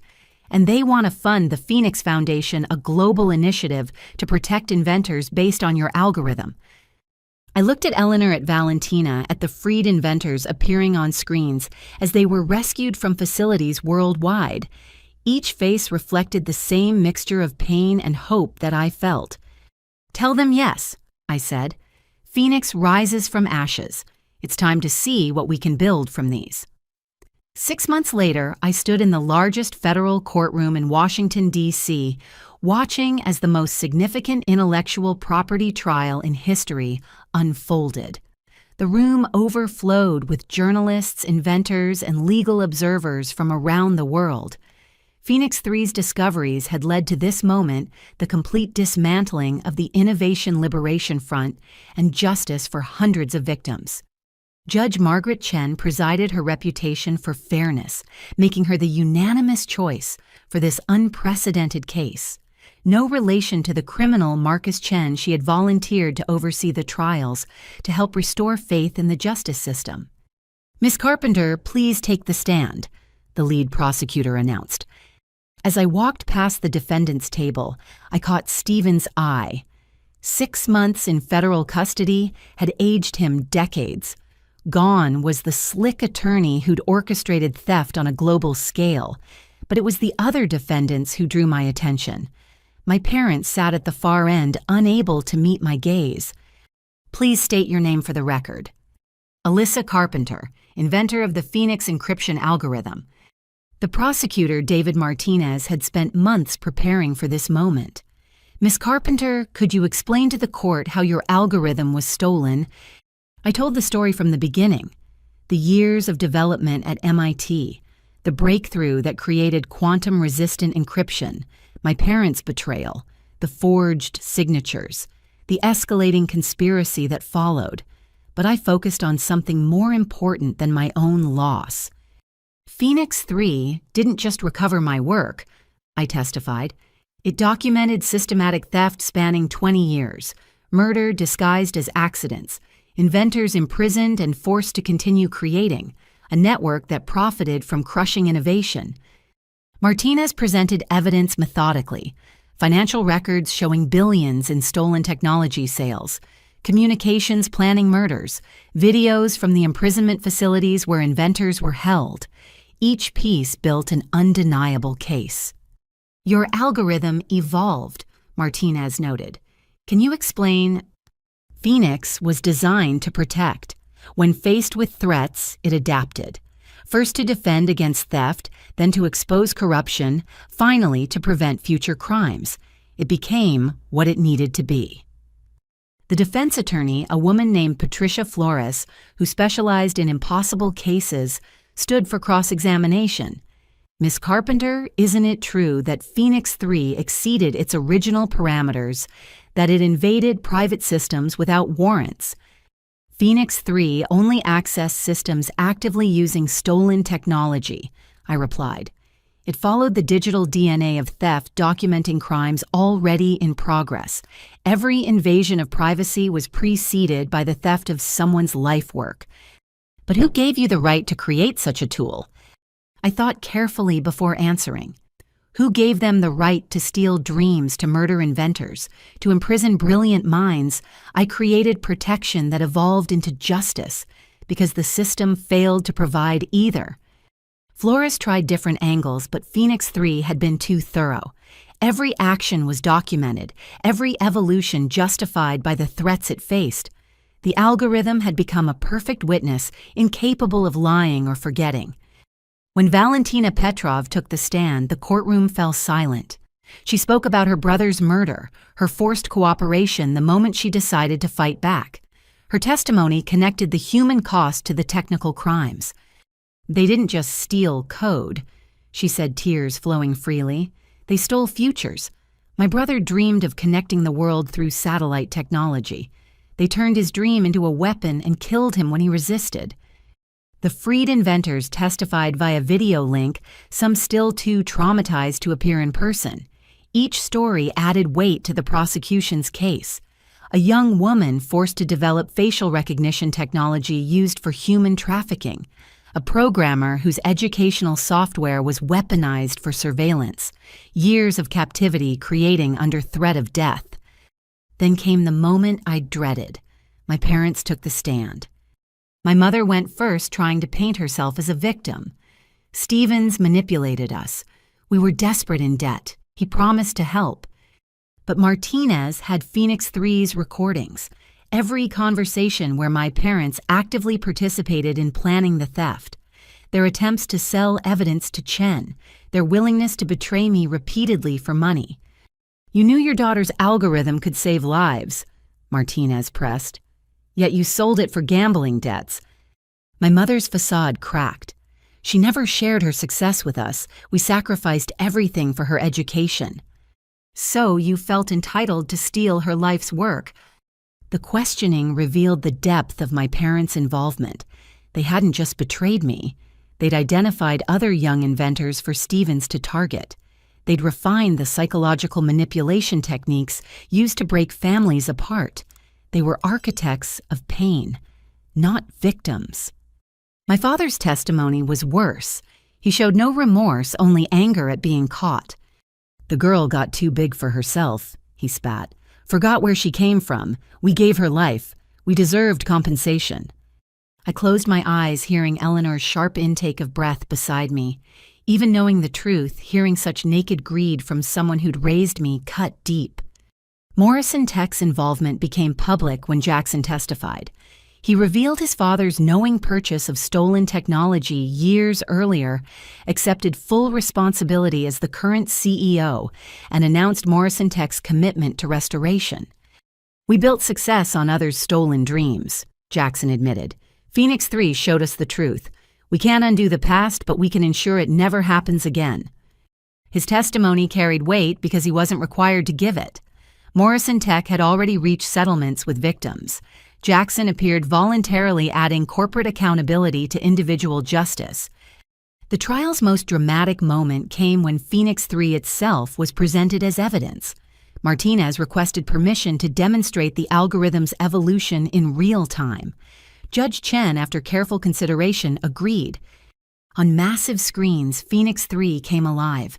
The code flowed like digital poetry, adapting to each new input. Martinez showed how it had evolved from simple encryption to complex investigation tool, always in response to criminal threats. This isn't just software, Martinez explained. It's the digital equivalent of an immune system identifying and neutralizing threats to innovation. Ms. Carpenter didn't just create encryption, she created evolution. Stevens' network crumbled under the weight of evidence. Subordinates testified in exchange for reduced sentences. International connections were exposed. The full scope emerged: 347 inventors targeted, 43 murdered, 98 inventions stolen and sold, 32 people imprisoned and forced to create. When closing arguments began, the prosecution went first. This case isn't about code or patents, Martinez said. It's about dreams. Every inventor who testified had a dream to make the world better. The defendants systematically crushed those dreams for profit. They didn't just steal property, they stole futures. The defense tried to minimize, to compartmentalize. Flores argued that innovation always involved competition, that corporate espionage was different from murder, that my parents were separate from the larger conspiracy. But the connections were too clear.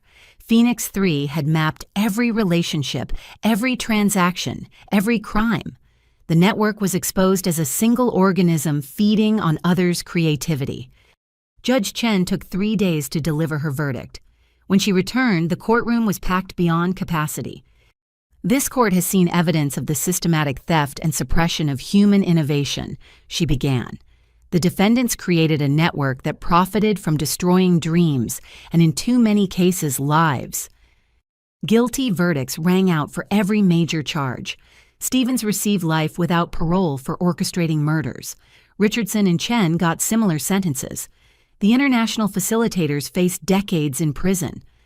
My parents received 15 years each, the judge noting their particularly heinous betrayal of familial trust and active participation in destroying young inventors' lives.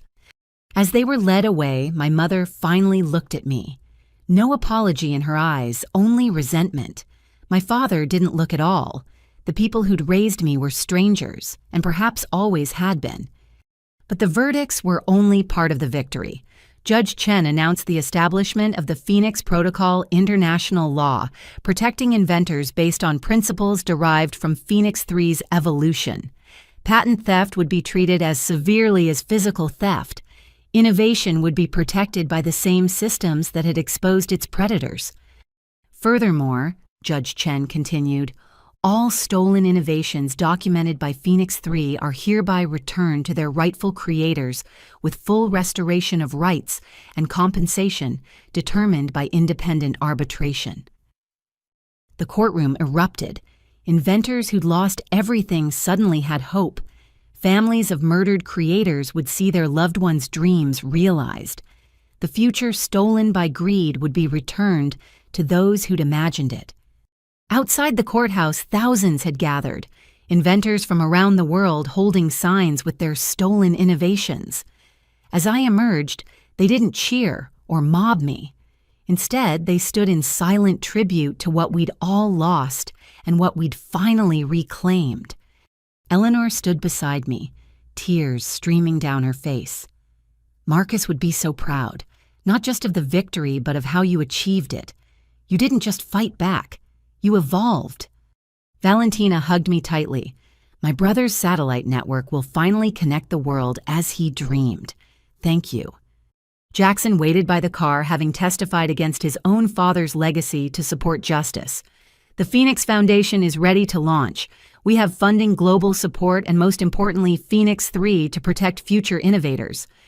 As we drove away, I thought about the journey from my childhood bedroom with its glowing stars to this moment. My parents had sold my dream for $10,000. That betrayal had evolved into exposing billions in theft and saving countless future innovations. Phoenix had risen from the ashes of my stolen algorithm. Now it would ensure no other dreamer faced the same flames alone. The legal victory was complete, but the real work of rebuilding and protecting innovation had just begun. 1 year after the trial, the Phoenix Foundation's headquarters buzzed with an energy I'd never imagined possible.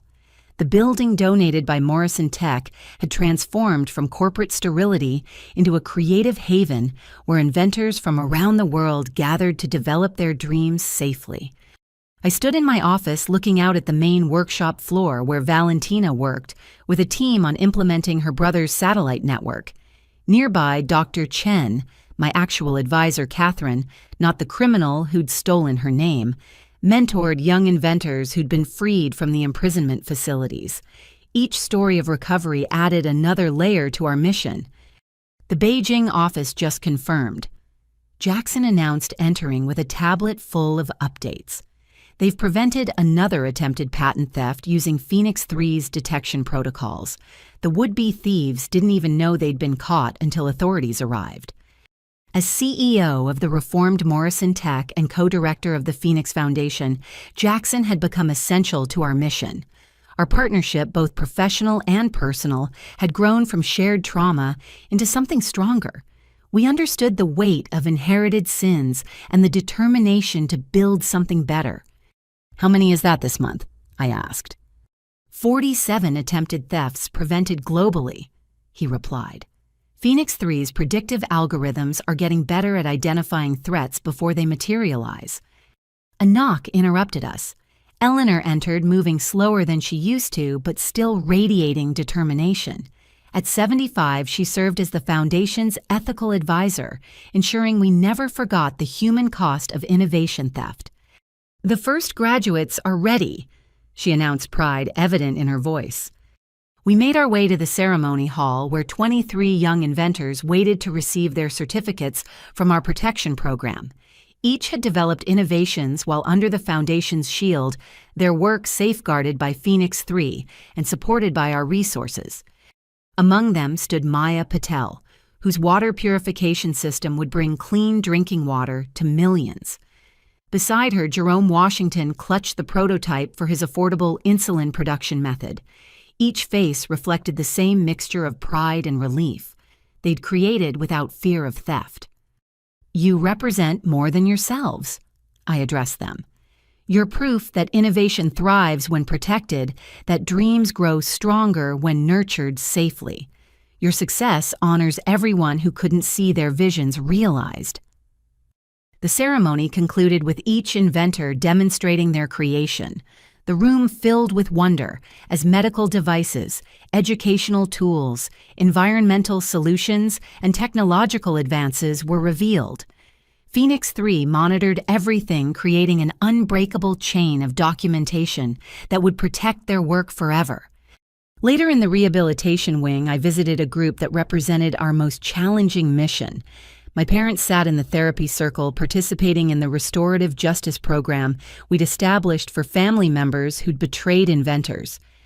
The program was Eleanor's idea, born from her belief that healing required confronting harm. Participants faced the impact of their actions while learning to rebuild trust. Some families had reconciled. Others, like mine, maintained careful distance while working toward understanding. "Alyssa," my mother said quietly, "thank you for including us." 18 months into their sentence, they'd finally begun acknowledging their crimes. The therapy revealed deep-seated resentment and entitlement that had festered long before Stevens appeared.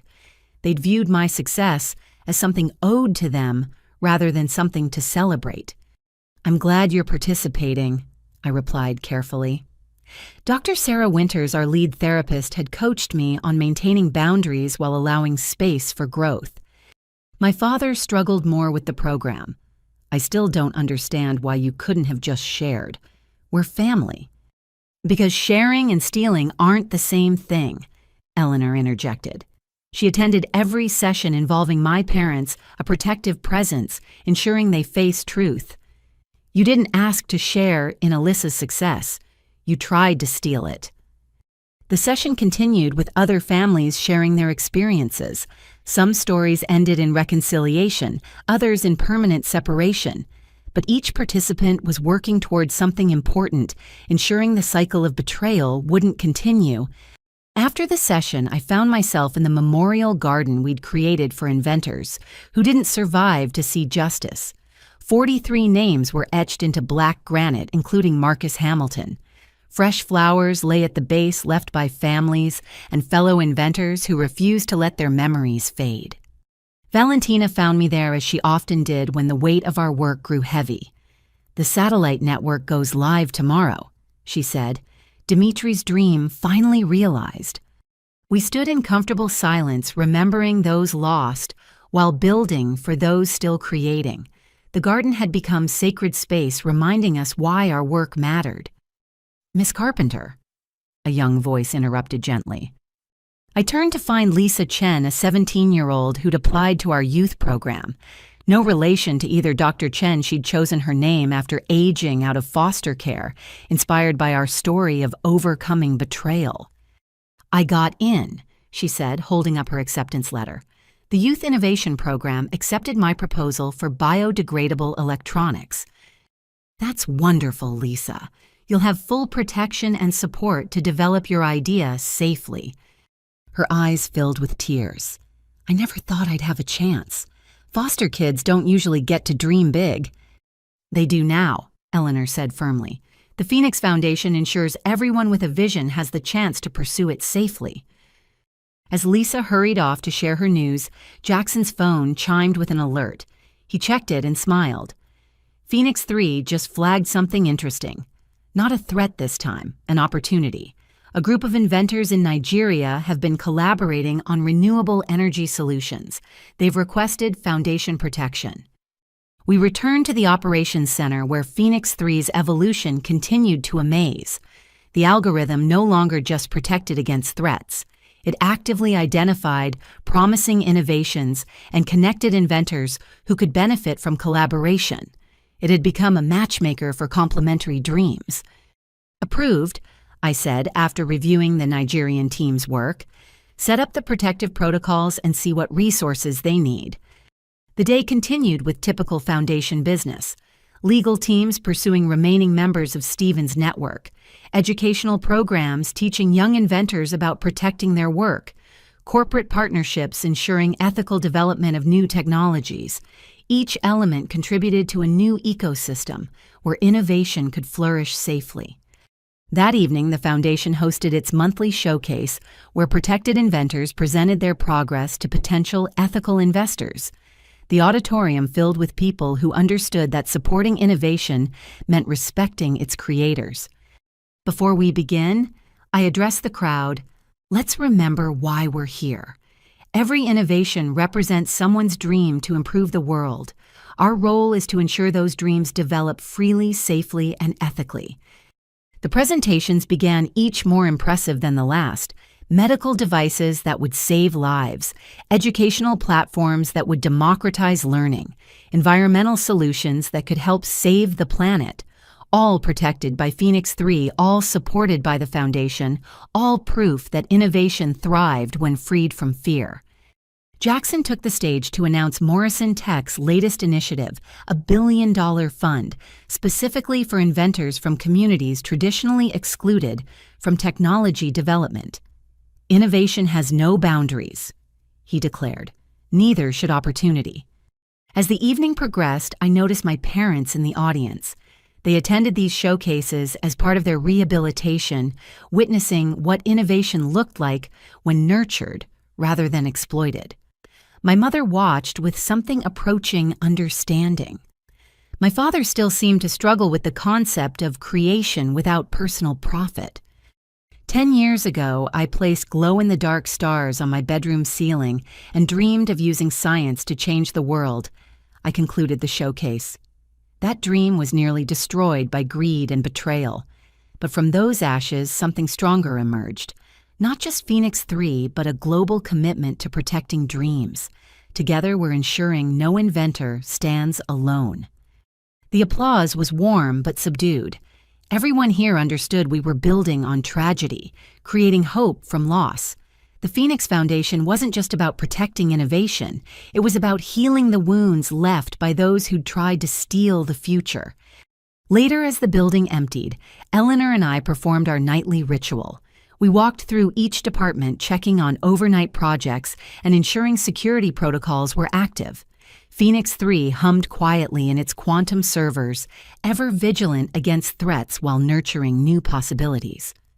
Marcus would have loved this, Eleanor said softly as we passed a group of young inventors collaborating late into the night. Not just the protection, but the community. No one creating alone anymore. No one stolen from alone either, I added. We ended our tour in the memorial garden where lights illuminated each name. 43 dreams cut short, but thousands more now protected in their honor.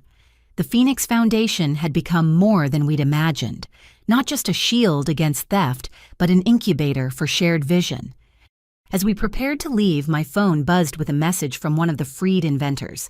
She'd just received her first patent under Foundation protection, a medical device inspired by her years in captivity. "I'm free to create again," she wrote. "Thank you for giving me back my dreams." I shared the message with Eleanor, both of us tearing up at another life rebuilt. This was why we continued despite the challenges. Every protected innovation, every prevented theft, every recovered dream added another flame to Phoenix's eternal fire. The stars I'd placed on my bedroom ceiling had witnessed betrayal and loss, but they'd also inspired resilience and evolution. Now inventors around the world could reach for their own stars, protected by the phoenix that rose from my ashes. The video call from the Federal Correctional Facility came at exactly 3 in the afternoon, as it had every month for the past 2 years. But this time was different. This was the final session before my parents' early release, conditional on completing the intensive rehabilitation program. I sat in the Foundation's family counseling room, Eleanor beside me for support. Dr. Sarah Winters connected from her office, ready to mediate what promised to be our most difficult conversation yet. On screen, my parents appeared in the facility's consultation room wearing civilian clothes for the first time since their conviction. "Thank you for agreeing to this session, Alyssa," Dr. Winters began. "Today we're focusing on accountability and the path forward. Mr. and Mrs. Carpenter, you've asked to share something with your daughter." My mother clasped her hands tightly, the gesture achingly familiar from my childhood when she was nervous. But the woman speaking wasn't the mother I'd known. Prison therapy and confronting their crimes had changed her fundamentally. "Alyssa, I need to tell you about the moment I knew we'd lost ourselves." She began, voice steady despite visible emotion. "It was when we sold Marcus's idea 20 years ago. Your father convinced me it was just business, that family meant sharing everything. But watching Marcus spiral into depression, seeing him lose faith in his own brilliance, I knew we'd crossed a line." My father shifted uncomfortably but didn't interrupt. This accountability was part of their growth. Instead of facing what we'd done, she continued, "We buried the guilt under justifications. We told ourselves Marcus was weak, that we were strong for being practical. When he died, we used our guilt to become even worse. Every person we targeted after that, every dream we helped steal, was us running from the truth of what we'd done to my own brother." Eleanor's breathing hitched beside me. She'd waited 23 years to hear this admission. "When you started showing brilliance," my mother looked directly at the camera at me. "Part of me was terrified, not of your success, but of what we might do to you. So I convinced myself you owed us, that your achievements belonged to the family. It was easier than admitting we'd become monsters who would devour their own children's dreams." "Why didn't you stop?" I asked, my voice smaller than intended. "If you knew it was wrong..." My father spoke for the first time, his usual bluster replaced by something rawer. "Because admitting we were wrong about Marcus meant admitting we killed him. Not with our hands, but with our greed.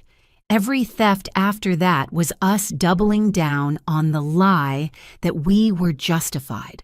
By the time Stevens approached us about your patent, we'd spent so long justifying the unjustifiable that selling our daughter's future seemed logical." Dr. Winters guided us through the admissions, ensuring nothing was glossed over. My parents detailed every betrayal, every moment they chose.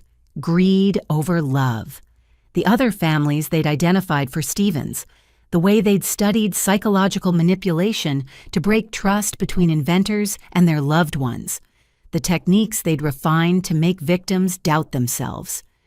We became experts at destroying families. My mother said, tears now flowing. We taught Stevens' network how to identify vulnerability, exploit trust, weaponize love. Every technique we developed was based on what we'd done to Marcus to you. Eleanor spoke for the first time. "Do you understand that you didn't just steal from individuals? You corrupted the very concept of family for hundreds of people." My parents nodded, the weight of it visible in their postures. They'd been forced to watch testimonies from every family they'd helped destroy. Some reconciled, others permanently shattered. Each story, another stone in the mountain of harm they'd created. "The offshore accounts," I said, needing to address one more betrayal. "You had $300,000 while claiming poverty. Where did it come from?" "Other families," my father admitted. "Small thefts over decades.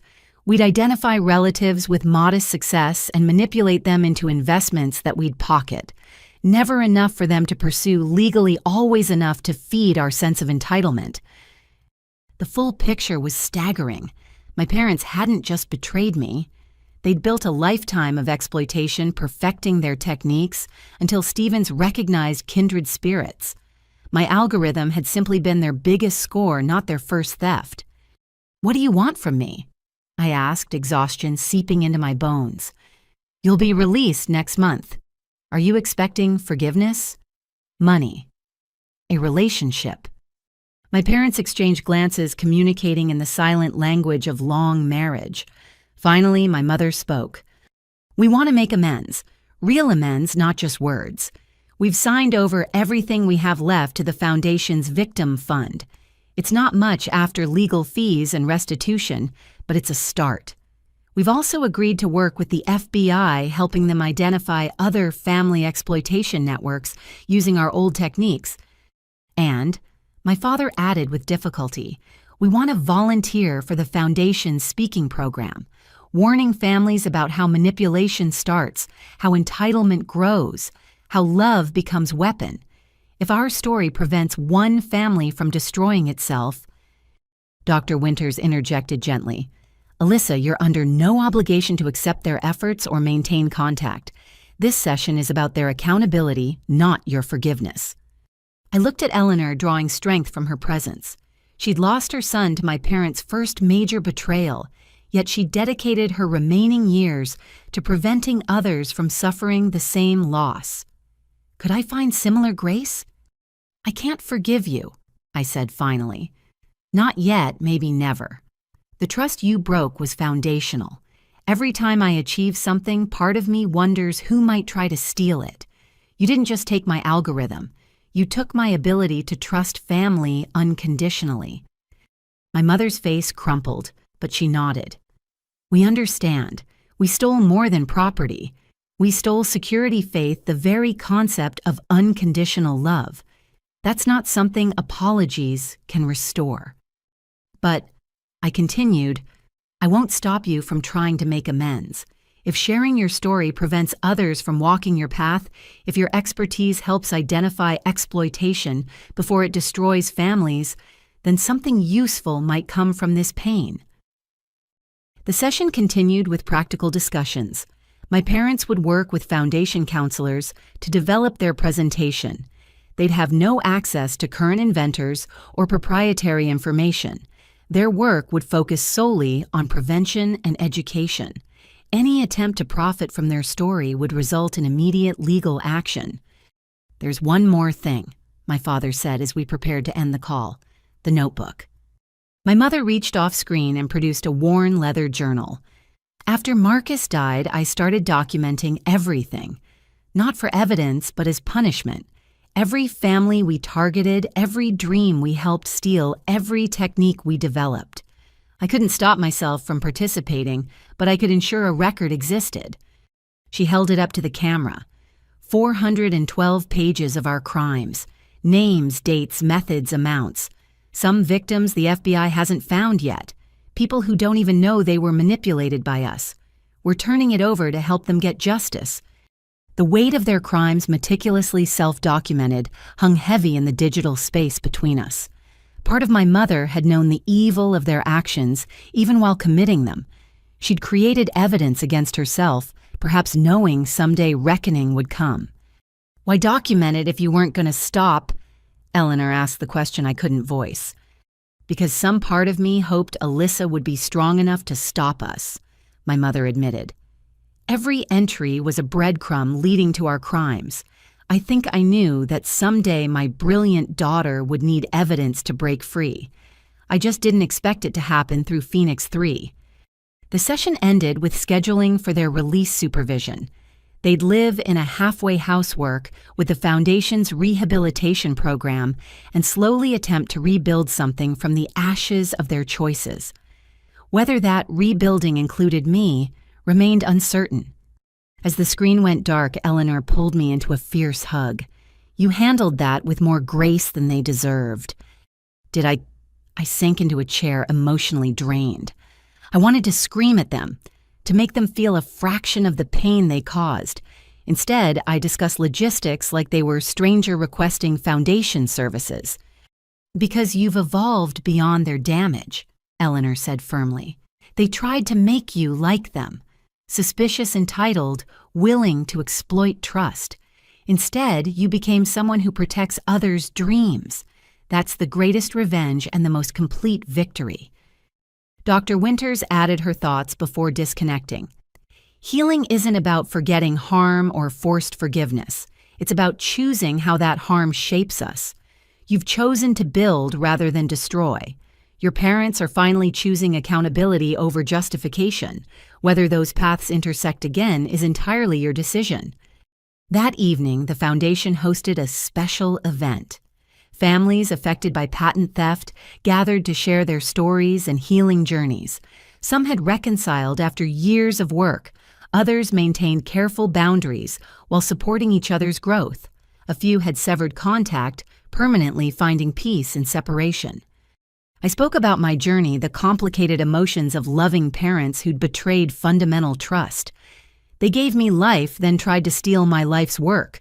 Reconciling that paradox may be impossible, but preventing others from facing the same paradox has given meaning to the pain. After the event, Jackson found me in the memorial garden. We often met there when processing difficult emotions, surrounded by reminders of dreams cut short and the importance of our work. Your parents' notebook has already led to 17 new victim identifications, he reported gently. Families who had no idea they'd been manipulated. The foundation's reaching out to offer support. Another layer of harm uncovered more healing needed. My parents' crimes rippled outward like stones in still water, each wave revealing new damage. Do you think people can truly change? I asked, watching stars appear in the darkening sky. Or do we just learn to manage our worst impulses? Jackson considered carefully. My father still struggles with accepting what Morrison Tech did. He knows it was wrong, but part of him resents losing the advantages theft provided. Change is possible, but it requires constantly choosing better over easier. They documented everything, I mused. Even while committing crimes, my mother created evidence against herself. What kind of tortured psychology leads to that?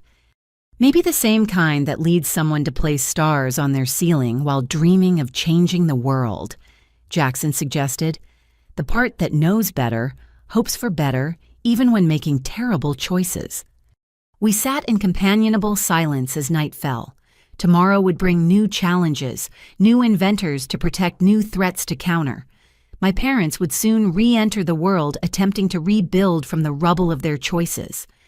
Whether I'd be part of that rebuilding remained an open question. But tonight, surrounded by the legacy of recovered dreams and protected futures, I found peace in uncertainty.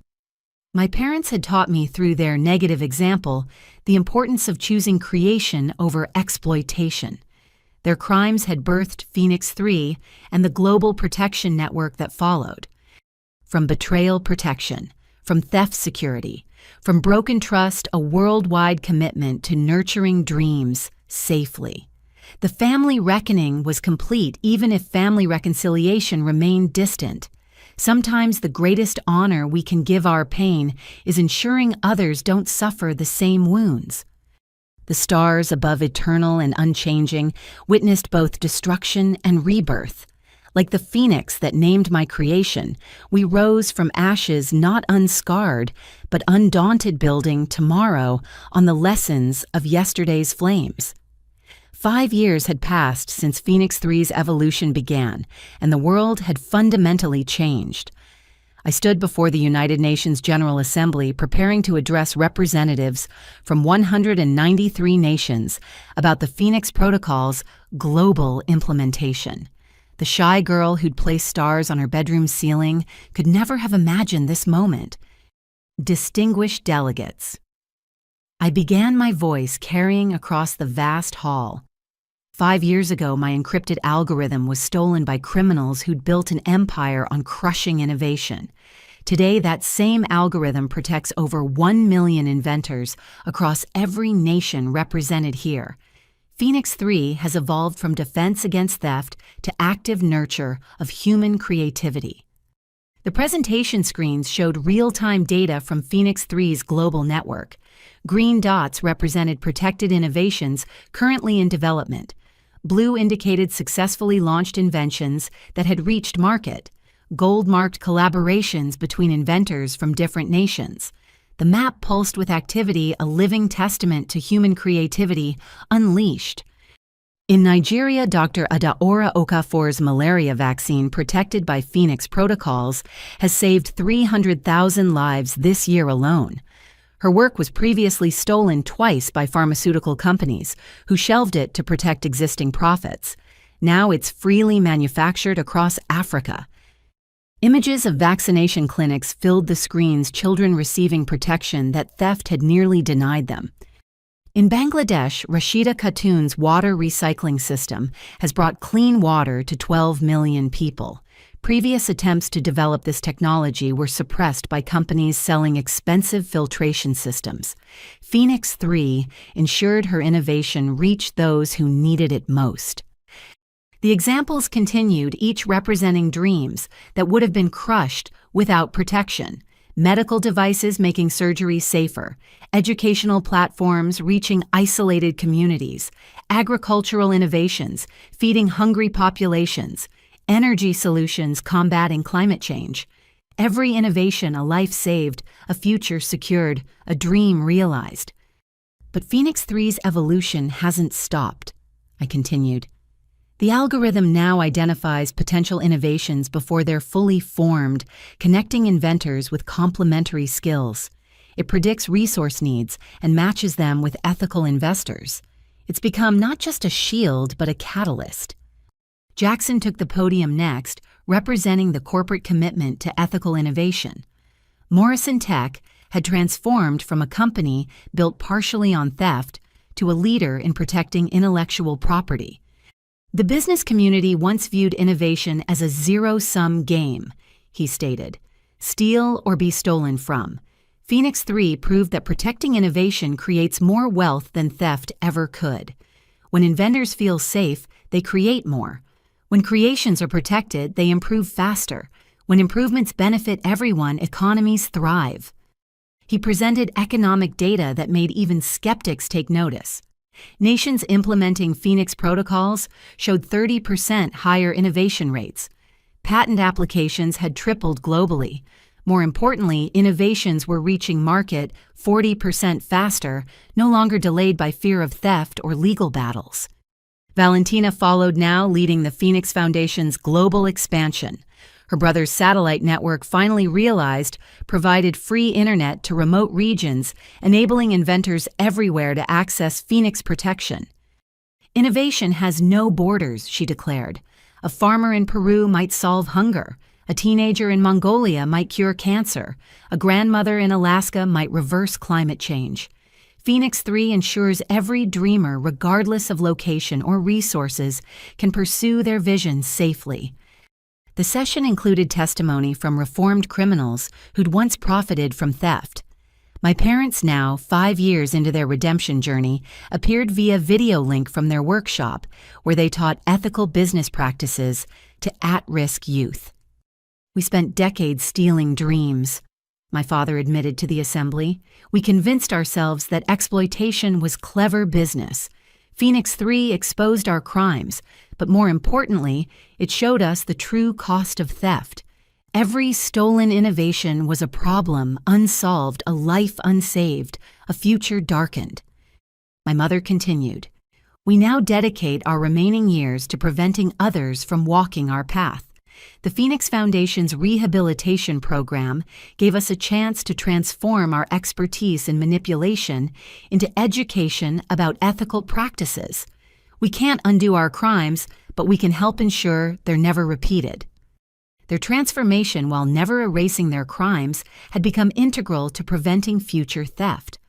Over 3,000 young entrepreneurs had learned to recognize and resist exploitation through their programs. Former predators teaching prey how to protect themselves, another evolution neither they nor I had foreseen. Eleanor, now 80, but still sharp, presented the humanitarian impact. The freed inventors, those imprisoned and forced to create, had formed a support network helping others recover from exploitation. 27 of the 32 inventors rescued from imprisonment have returned to creating, she reported. Their innovations, born from suffering but nurtured in freedom, address problems their captors never imagined. pain transformed into purpose, imprisonment into inspiration. The debate portion brought challenges.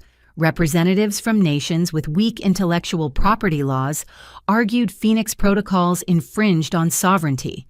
Corporate lobbyists claimed the protections stifled competition. But for every objection, we had evidence of Phoenix 3's benefits. Innovation thrives on competition of ideas, not theft of implementation. I responded to one challenge. Phoenix 3 doesn't prevent anyone from creating better solutions. It prevents them from stealing existing ones. If your business model requires theft, perhaps it's time to find a better model. The vote, when it came, was overwhelming. 178 nations agreed to full Phoenix Protocol implementation. 12 abstained pending further review. Only 3 rejected outright, all nations known for state-sponsored intellectual property theft. But Phoenix 3 had evolved beyond needing unanimous approval. The algorithm created its own network effects. Nations refusing protection found their inventors emigrating to protected regions. Companies in non-protocol nations struggled to attract ethical partners. The economic pressure of isolation often succeeded where diplomacy failed. Following the UN session, I attended the opening of the Phoenix Institute in Geneva, a research facility dedicated to studying innovation, protection, and cultivation. The building itself showcased protected innovations, self-healing concrete solar glass generating more power than the facility used air filtration systems reversing local pollution. This institute represents more than research. I addressed the gathering of scientists, ethicists, and inventors. It's proof that protection enables progress. Every surface, every system, every element was created by someone whose dreams were safeguarded by Phoenix protocols. Inside, teams worked on Phoenix 4, the next evolution we'd begun developing, where Phoenix 3 protected and connected Phoenix 4 would anticipate. Using quantum computing and predictive modeling, it would identify potential innovations before inventors fully conceived them, matching nascent ideas with resources and collaborators. Imagine a world. I explained to the Institute's first researchers where a child's curiosity about stars immediately connects them with astronomers, where a farmer's observation about soil health reaches agricultural scientists instantly, where every what if finds the here's how. That's Phoenix 4's promise. The memorial wall in the Institute's lobby bore 43 names, plus hundreds more, discovered through investigation. But opposite stood the wall of realization, thousands of innovations that theft had delayed, but Phoenix protection finally enabled. For every dream killed dozens, now lived. That evening at the gala celebrating the Institute's opening, I found myself on the balcony overlooking Lake Geneva. The stars reflected in still water, reminding me of those plastic stars on my childhood ceiling. So much had changed, yet the wonder remained. "You did it," Eleanor said, joining me. "Not just recovering your algorithm or stopping Stephen's network. You transformed theft into protection crime, into catalyst betrayal, into billions of dreams defended." "We did it," I corrected. "Every inventor who testified, every reformed criminal who chose accountability, every nation that prioritized innovation over exploitation. Phoenix rose because we all chose to rise." Jackson appeared with Champagne Valentina close behind. We toasted silently, each remembering our losses while celebrating what grew from them. My parents' betrayal, Marcus's death, Dimitri's murder, Stephen's network of theft, all transformed into global protection for dreamers everywhere. "The applications are extraordinary," Jackson noted, scrolling through his tablet. A 12-year-old in Kenya just submitted her design for affordable prosthetics. A 90-year-old in Japan uploaded his lifetime work on earthquake prediction. They're protected, instantly connected, immediately supported completely. Valentina smiled, tears glistening. Dimitri always said technology should unite humanity. Through Phoenix, it finally does. As the gala continued inside, I remained on the balcony contemplating the journey, from a stolen algorithm to a global revolution in how we nurture innovation, from family betrayal to worldwide family of protected inventors, from placing stars on my ceiling to reaching for real ones, knowing my dreams and everyone else's were finally safe. Phoenix 3 pulsed through quantum networks protecting innovations on 6 continents and the International Space Station. Tomorrow, it would defend more dreams, connect more inventors, enable more solutions to humanity's challenges. But tonight, I simply marveled at evolution.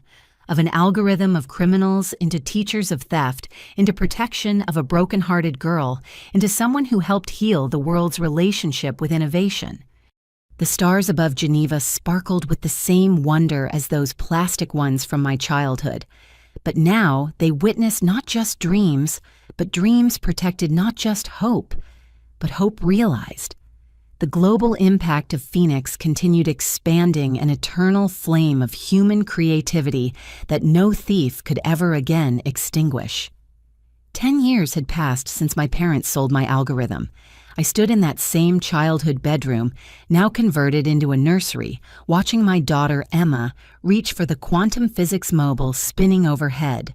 The plastic stars I'd placed on the ceiling decades ago still glowed faintly witnesses to a journey that had transformed not just my life, but the entire world's relationship with innovation. "She's got your eyes," Jackson said softly from the doorway, holding our son Marcus, named for the uncle whose death sparked a revolution in protecting dreams. That same intensity when she's studying something new. We'd bought my childhood home after my parents completed their rehabilitation. They now lived in a modest apartment near the Phoenix Foundation, where they continued their work preventing family exploitation.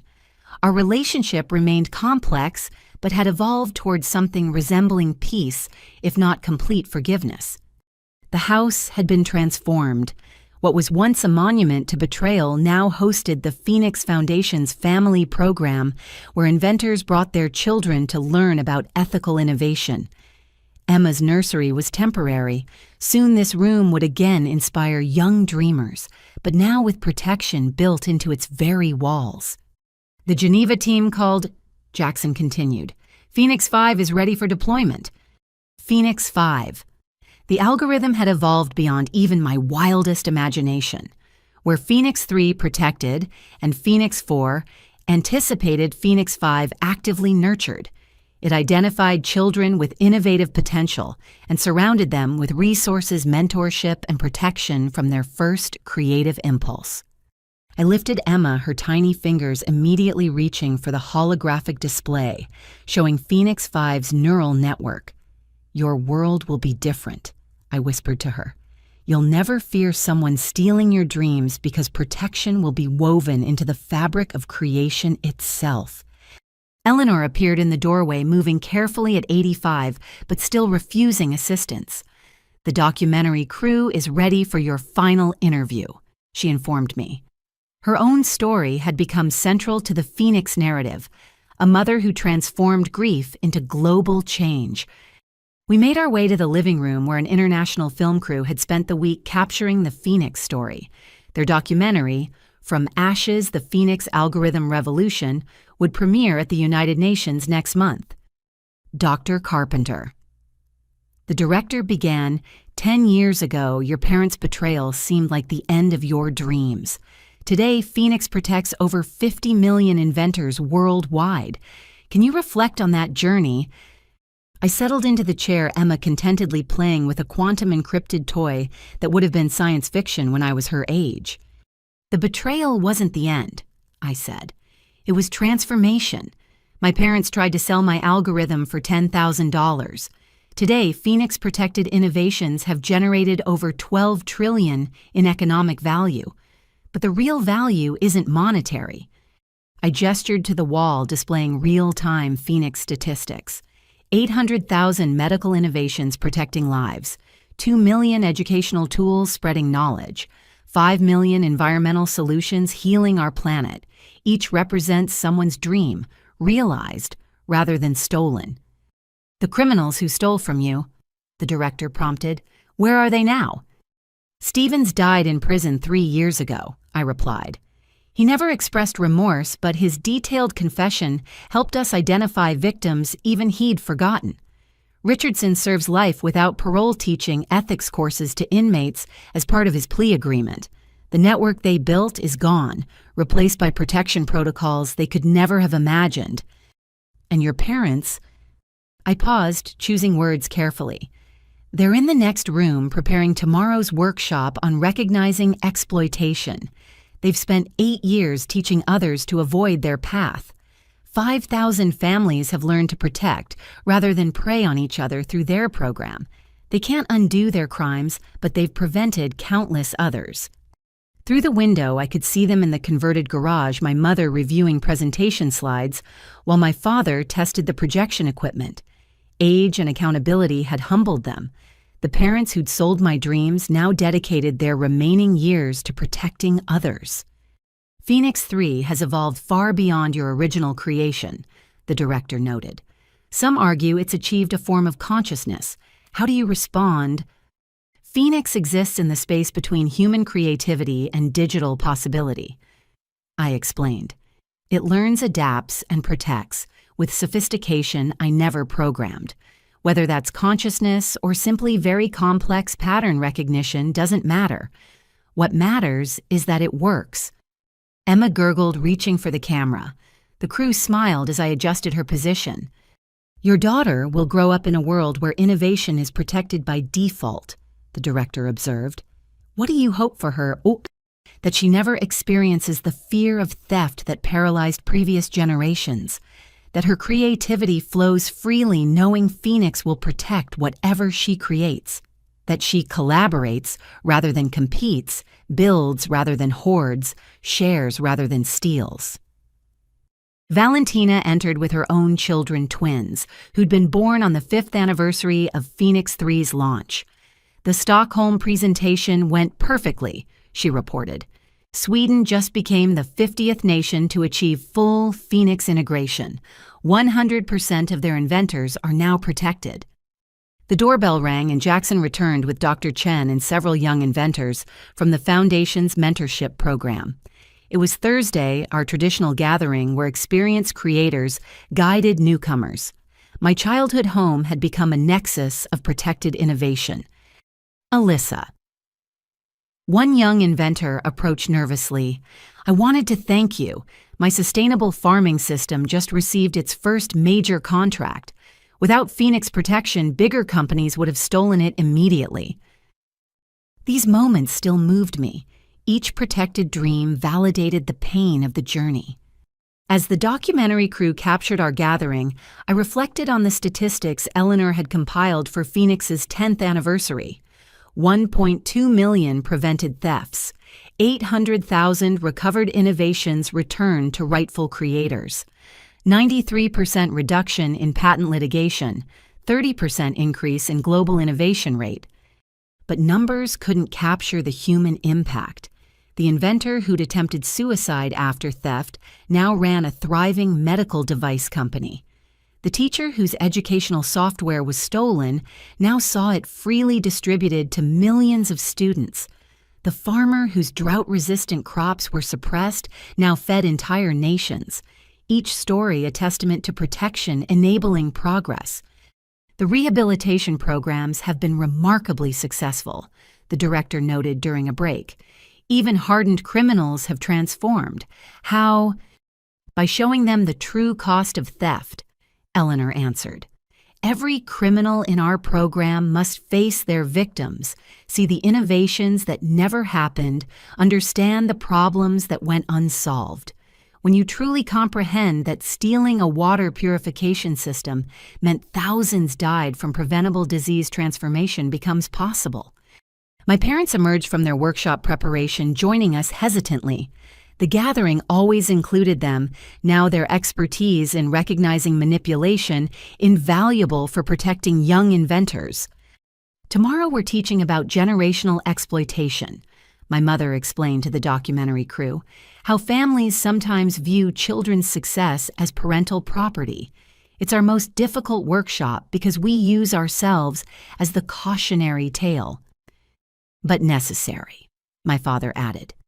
Every month we meet parents who think like we used to, showing them where that thinking leads prevents future betrayals. The afternoon continued with innovations shared and protected. A teenager demonstrated her anxiety reduction app. A grandfather unveiled his grandchildren-inspired safety device. Each creation immediately wrapped in Phoenix's protective embrace, free to develop without fear. As evening approached, the film crew prepared for their final shots. They wanted to recreate the moment I discovered my algorithm's theft, but in the nursery where it all began. Standing in that room, holding Emma while Marcus played at our feet, I couldn't summon the old pain. Too much had grown from those ashes. The girl who'd placed stars on this ceiling had dreamed of using science to improve the world. The woman holding her daughter had done more. She'd ensured every dreamer could pursue their visions safely. Phoenix has applications we're only beginning to discover. I told the camera for the documentary's conclusion. Phoenix 6 is already in development, focusing on connecting innovations across time, ensuring today's creations build on yesterday's dreams while enabling tomorrow's breakthroughs. My algorithm was stolen, but from that theft came protection for all algorithms, all innovations, all dreams. The director asked for final thoughts.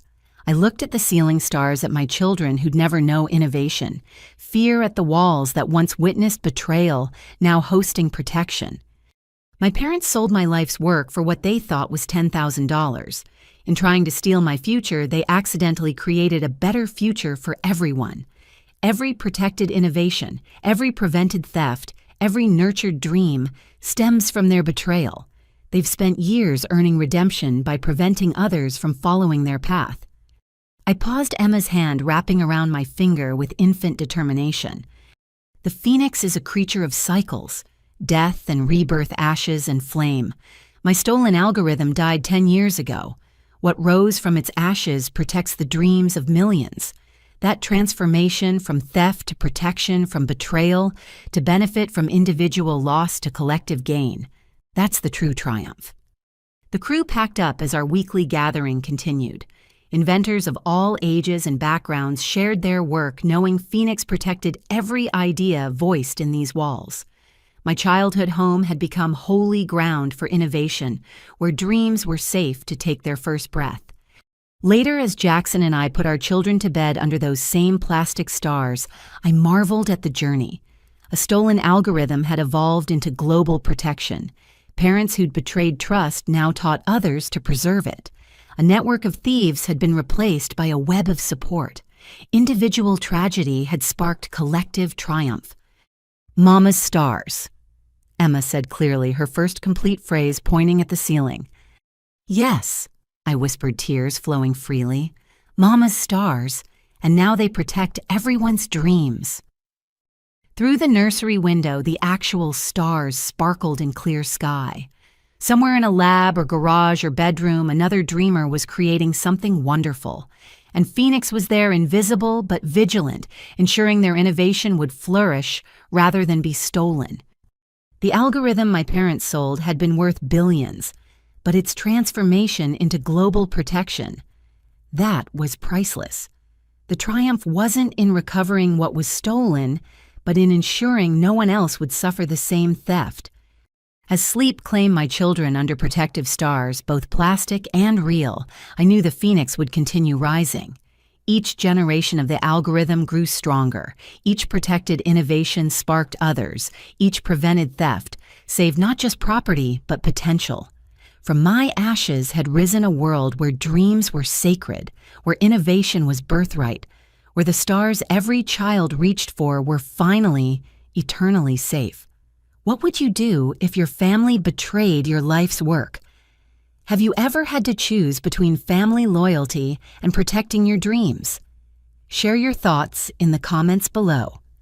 If this story moved you, please like this video and subscribe to our channel for more powerful narratives about triumph over betrayal.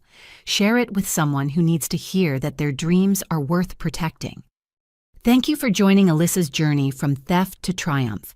May your own innovations always find the protection and support they deserve. Remember, Your dreams are your own, and no one has the right to steal them, no matter who they are. Until next time, keep creating, keep dreaming, and keep rising from whatever ashes life throws your way.